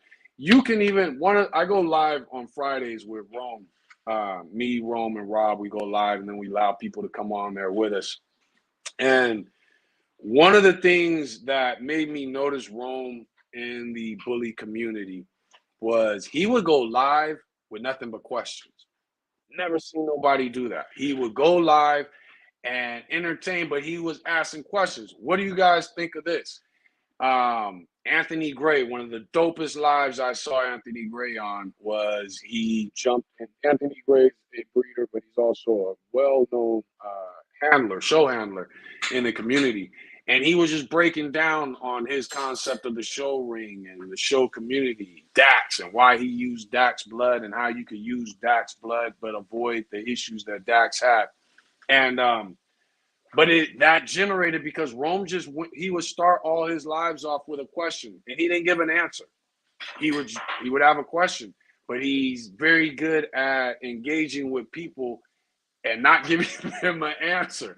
So you don't have to have answers. You don't have to know everything. As long as you have a concept that is educational to the community and people are talking about their ideas, I think there's a lot of ways for us to use these lives and these platforms to really do some education when it comes especially to this breed. But again, I'm not here to better the breed. I'm here to use this breed to create a great dog. And that's that. Daniel Old Person. Daniel Old Person. What up, Daryl? Tapped in from Montana. Shout out to Daniel and Montana, man. Thanks for joining in. Sinatra. What's up? I keep forgetting. We got to do it live. Sinatra has been here from almost from the beginning. He always corrects me when I say that. But this is a brother that just has so many pictures. What I want to do is sit down with him. We're going to have to interrupt the whole Temperament series so I can sit down with Sinatra and show I don't even think I've seen the same picture from him. But so that we can talk dogs. He knows the names of dogs and their aunties and their uncles that I have no idea of. And he's got a lot of pictures of old shows. A lot of the dogs that went into the origination of the breed. But I got to figure out how to work this StreamYard so that you and I could be on the live and show those pictures at the same time. And I keep forgetting about it, but we definitely got to do that. But y'all give respect to Sinatra. Make sure you follow him on Facebook and check him out. He goes by Sinatra on Facebook. Check him out. He's got a wealth of knowledge when it comes to this breed and the history of this breed. Fatima said, I'm being gifted a pup, so I don't know if I'll be able to pick my pup. So I'll have to work with what I get. Work with what you get. You know, like you heard me say earlier, the best dog men and dog women know how to bring the best out of the dog that's in front of them, whether it's even theirs or not. Work with what you got. You know, use the things that you're learning to bring the best out of that pup, and you should have no problem. Johnny Mann said, do you think the UKC dogs switch from APBT to American Bully are still considered a bully just as much as most of these paper hung monsters? A lot of people turn their nose to it. I feel it's a pure base. Justice was registered. Lady Justice is American Bully, but she was registered with UKC as American Pit Bull Terrier. But we know she's not an American Pit Bull Terrier. So, or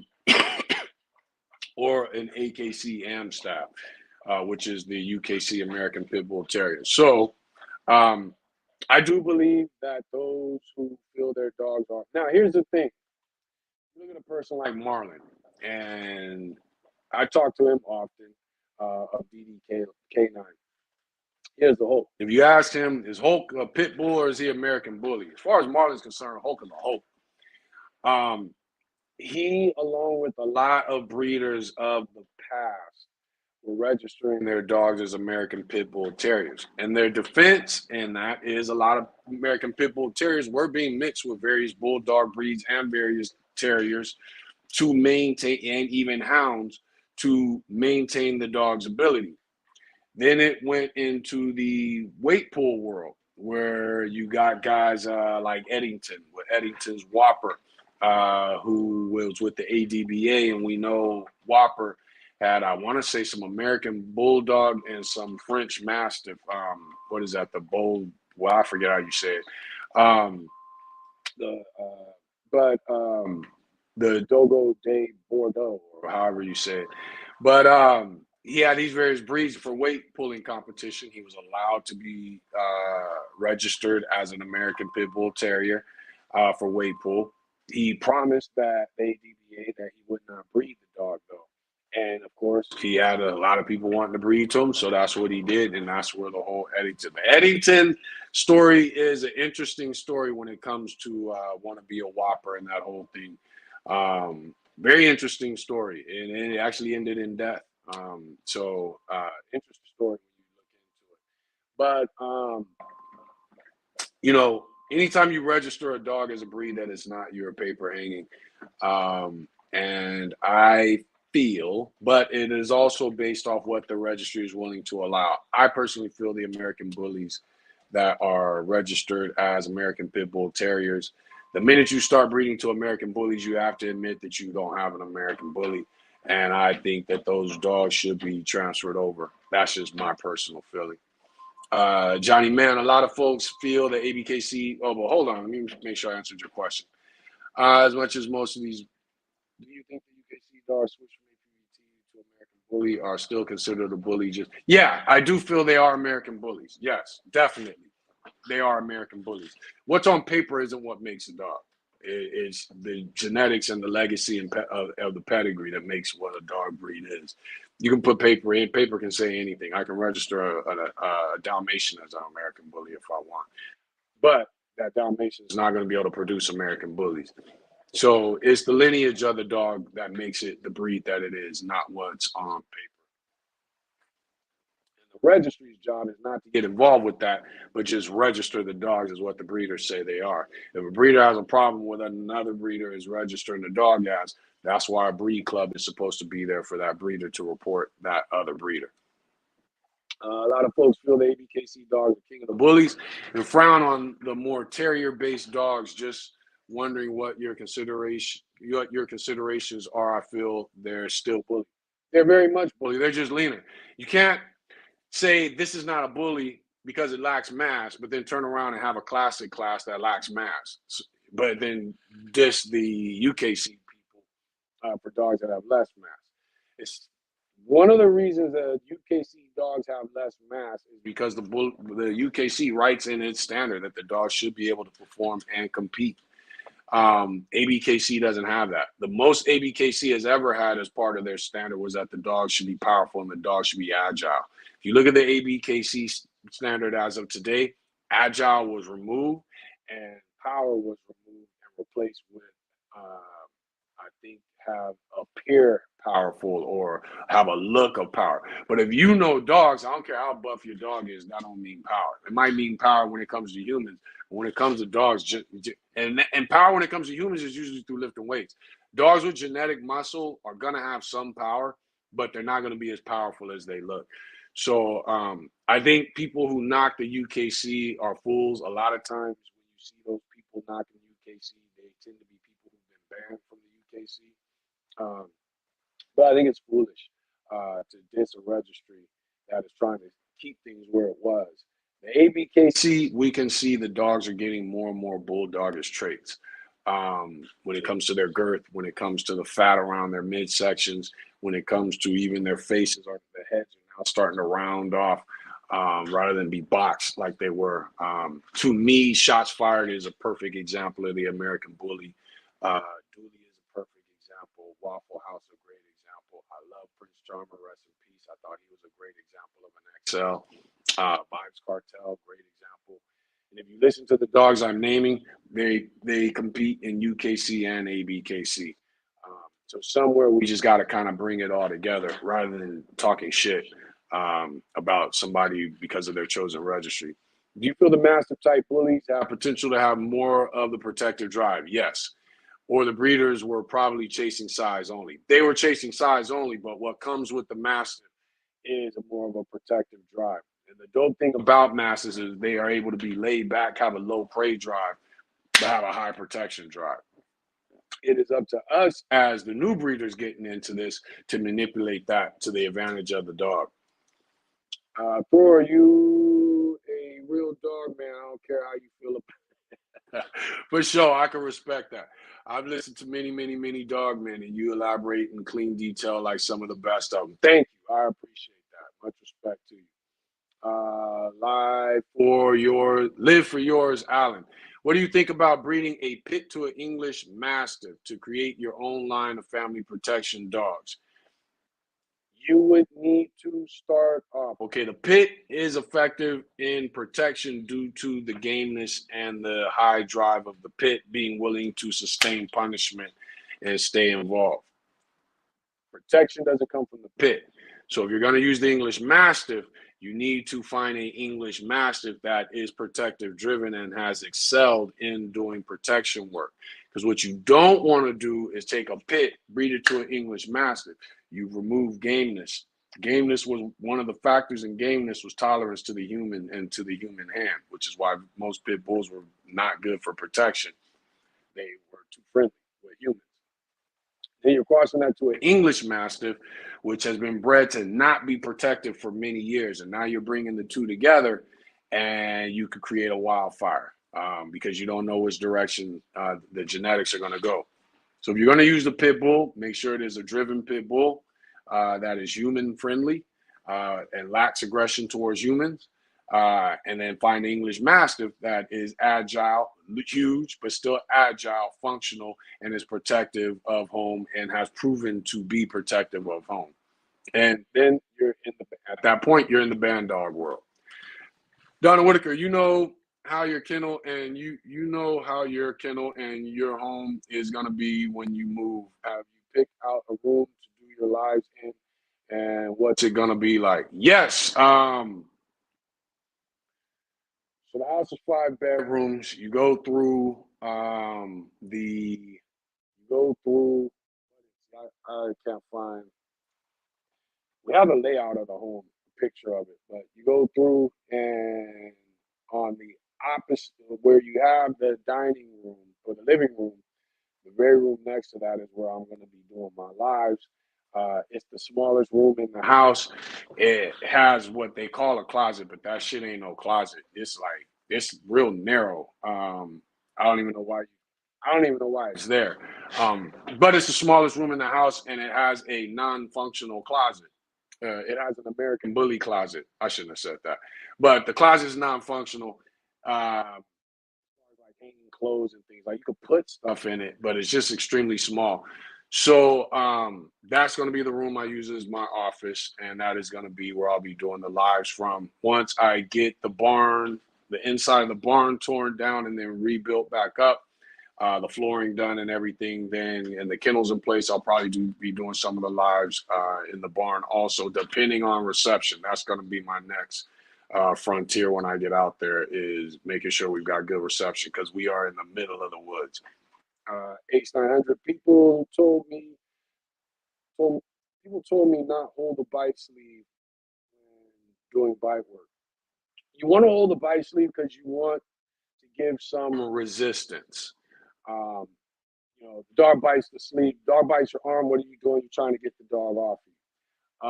So that's why you want to give some resistance. Now, when you're trying to teach to release, that's when you want to release the bite sleeve. But I will continue to hold the bite sleeve. Now, if you're talking about not hold the bite sleeve because it's your dog, then I get it. But here's the thing. I will hold the bite sleeve when it comes to Cardi because she doesn't relate protection to bite sleeve. She looks at bite sleeve, flirt pole, spring pole, like they're all the same thing. So she doesn't relate it. The only reason we're doing it is so when I have her on the bike sleeve, there's times where I'm kicking out her back feet and things like that. She's only doing it so that in the heat of the moment, if she were to be in a protective situation, she can function. But she doesn't relate bite work to protection. They're two different things, which is why I do bite sleeve work with her. But we don't do a command, an attack. We say get them. Same thing. I make her sit. I make her lay down. She sees the spring pull there. I say get them. She jumps up and she hits the spring pull. Well, we do the same thing with the bite sleeve. So she doesn't equate get them to attack a person or defend my home. She equates get them to get the ball, get the sleeve, get the spring pull, get the flirt pull. So she doesn't equate the bite sleeve and protection like many dogs are trained to do. And we didn't want her to equate them because we like doing the bite sleeve with her. And it helps keep me in shape. Hey, Mikey. Close the screen door. Oh, can you close the sliding glass door? So nothing flies in here, not at the lights on outside. Let's see. Joseph Stevens said, yep, I had Old Family Red, Gator, and my Turtle Buster. There you go. They were phenomenal dogs. There you go. See that? And I told y'all, it's not just bully breeders in here. We got Bandogs, we got Pit Bull, we got American Bulldog people. But yes, he knows what he's talking about. Johnny Man, the new working Pit Bull is as bully as anything to me. Yeah, I agree. The ADBA working pit bull is pretty much a bully, but used for work. They seem to be bred for their drive. Agreed. Drive to please, drive to work, toy drive. I consider them bullies to, like you say, way larger than American Pit Bull Terrier. Yes, I agree 100%.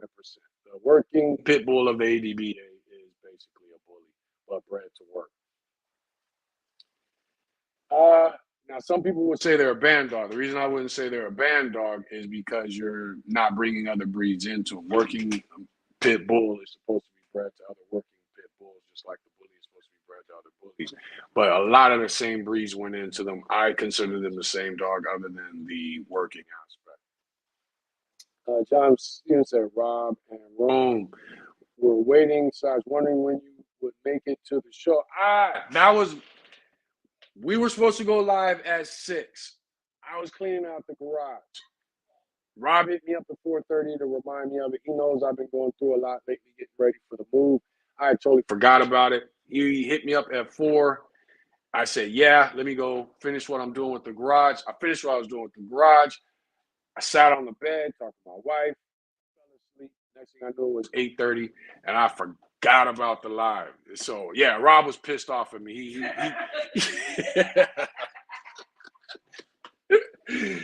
He gave me a little cussing out, a little tongue lashing when I called him. But for those who I wasn't on the live, that was my bad. I fell asleep, and by the time I woke up, the live was over. I let them know that you had been busy trying to get things together, preparing for a move. See, you have my back, John. Thank you. They were appreciative. There you go. James Galloway, but that's why the game dog is considered pound for pound the most powerful dog in this. He closed it. It is. The game dog is.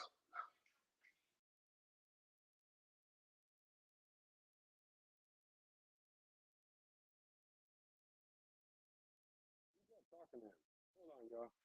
Where?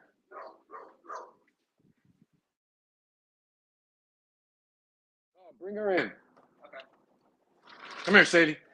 Inside. He's trying to work on the side of that small wall. Oh, girl. And so her big ass hanging over the wall, barking at him. Exactly. But that's why the game dog is considered pound. Yes, the game dog is the most powerful dog, pound for pound. I always tell people a game dog can whoop any animal. A truly game dog can whoop any animal up to twice its size. There is no dog. So if you got a game dog at 60 pounds, it'll whoop anything on the planet at 120, up to 120 pounds. If you got a 35-pound game dog, it'll whoop anything on the planet up to 70 pounds. We got to remember they even started that way when we got to America, and there were no laws and all this stuff when it came to dogs and fighting. What were the dogs doing? They was matching them against lions, badgers, wolverines, monkeys, anything they could match them against for entertainment. That's what pit bulls and the Staffordshire Bull Terrier, when it came to America, not the American Staffordshire Terrier, but the original Staffordshire Bull Terrier, the Bull and Terrier breeds, the 50/50s. Were all being matched against lions, tigers. Because of trade, we were trading with different countries, so they would bring different animals, leopards, wolverines, you name it, they fought it. Lion come in the ring, they let 3, 4 pit bulls go at it. Um, and I will always stand behind that when it comes to the true game dog. It'll whoop anything up to twice its size. I'll stand behind that. Northern Edge, what's up, man? I think I saw you. What did I saw something you posted earlier. Or I think I got a notification that you went live or something earlier today, and I didn't get to catch it. Haven't tuned in for a minute. Hope all is well. Yeah, it is, dude. I'm doing good. Much respect to you, and I love what you've been doing over there and how you've been staying steadfast with it. H900 said, meaning because it's my dog. That's what I thought you were saying. Yeah. So the reason I do bite work with Cardi Bull is I wouldn't consider it true bite work. I do use a sleeve. I do use the base stick. I have a leg sleeve also that goes on the leg. But we do it for the fun of it. She does not associate it with protection. If you're gonna get into protection work, then I would suggest not I would suggest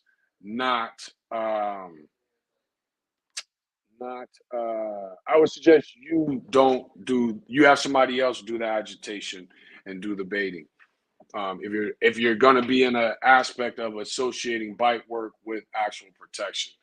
But with us, we do bite work, but it's not associated with the dog doing protection, other than conditioning the dog on how to handle a human, and that's it.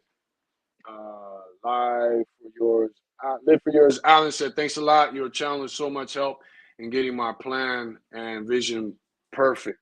Great. Hope it helps you, and I hope it will continue to help you. Max Templo 100 said, "Do you believe your dog should out battling a serious high street guy that isn't scared of the dog?" Yes, I do believe my dog should be, depending on the size of the dog and the intensity of the dog. If you have a large dog, then yeah, it should be able to win a fight against a human. And the size of the person, of course, is a factor, but the lack of fear. For instance, I'm 180 pounds. I'm 5'10", 180. Not a big dude. But through my years of dealing with dogs, training, roughhousing with dogs, getting attacked by dogs, it's going to be hard for you to find a dog that can whoop me. If I decide I'm fighting this dog and that dog's fighting me, I don't care what breed it is, Borbell, whatever it is, it's going to be hard to find a dog that can whoop me. Because I'm used to their movement just like they're used to my movement. But now when you start to get into the larger dogs, like your Borbell and things like that, we got to remember they came with little daggers attached to their mouths. You know what I'm saying? But I'll bite a dog back. You know what I'm saying? If it comes down to it, I'll bite them, punch, kick. You know what I mean? So, but the average person didn't come up with dogs that way. So the average dog should be able to take the average large sized dog should be able to take down the average man. And according to America's Most Wanted show, everybody on there was 5'8". As a kid, I used to watch America's Most Wanted, and I would be like, dang, 5'8" people are just criminals. Because everybody who was on there was 5'8". So the average dog should be able to whoop an average man. American. I shouldn't have said that. They said, live for yours. I use live for yours. Okay, you're talking to the other cat. How long does it take for a male to know how to handle business? He's currently 18 months breeding. At 18 months is when you want to start pushing the dog, especially. Handle business is going to be based off his intensity. Spring pull is a great tool to use to train for protection work because it resembles a dog taking down a larger animal. That is one of the things about the spring pull. The same muscles that are used.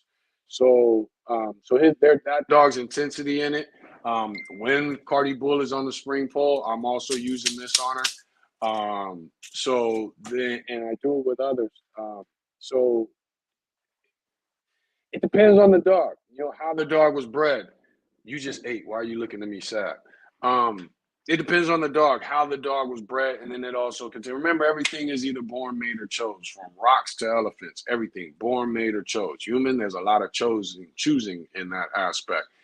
For the animal and nature, most things are born or made, born through their genetics or made by their environment. Us as humans, our personality, it's all the same thing, just our environment. And because of us being humans, we have the ability to reason. So therefore, we start making choices that animals aren't. They lack that. Not that they lack that ability, but it's not as prevalent. Our ability to reason and chose can sometimes outdo our environment. That's why you have kids who can grow up in the ghetto, and next thing you know, they're successful and doing well in life. You can also have kids who are born rich and they grow up and haven't accomplished anything in life. So when it comes to your dog, it depends a lot on how he's bred. Other pups in the litter kind of give you an idea. Um, so a lot of it depends on the dog and the socialization that you've done, how the dog was bred, and the socialization that you've done in the environment that you created. But at 18 months, if you've been working on a dog, let's say for a year, or since it was a year old, so dog at 12 months old, you started preparing it for whatever purpose you were going to have, or 6 to 12 months, you start preparing. At 18 months, the dog will not have perfected it, but it will become more intense. It's why I tell everybody that's gotten a dog from us, we breed for a purpose-driven dog when it comes to excels, so that when it's a pup, whatever purpose you're going to give it, if you give it to it by give it to that pup by 6 months, it's going to want to do it.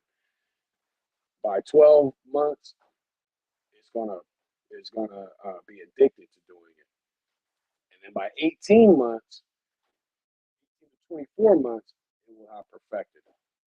Want, addiction, perfection of whatever purpose you give to that dog. And that's what we breed to, the temperament we breed to accomplish when it comes to the American Bully. So a lot of that by 18 months, the dog should be doing whatever you wanted to with a high intensity level.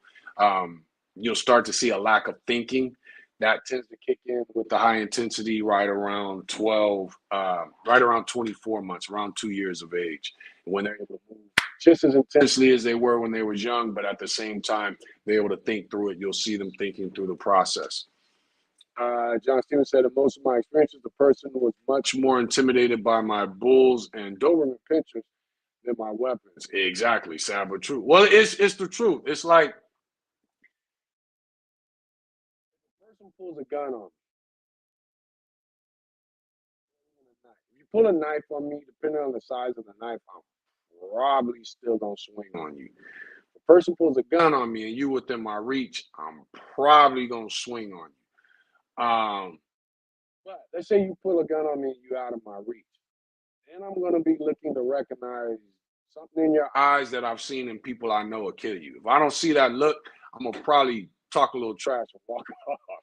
But if you pull a gun on me and I can't reach you, then yeah, I mean, you gotta have that look in your eyes. If you ain't got that look in your eyes, I ain't worried about you squeezing that trigger. It takes a whole nother human being to squeeze that trigger. And when a person has squeezed that trigger, they get a different look in their eyes than the rest of the civilian civilization.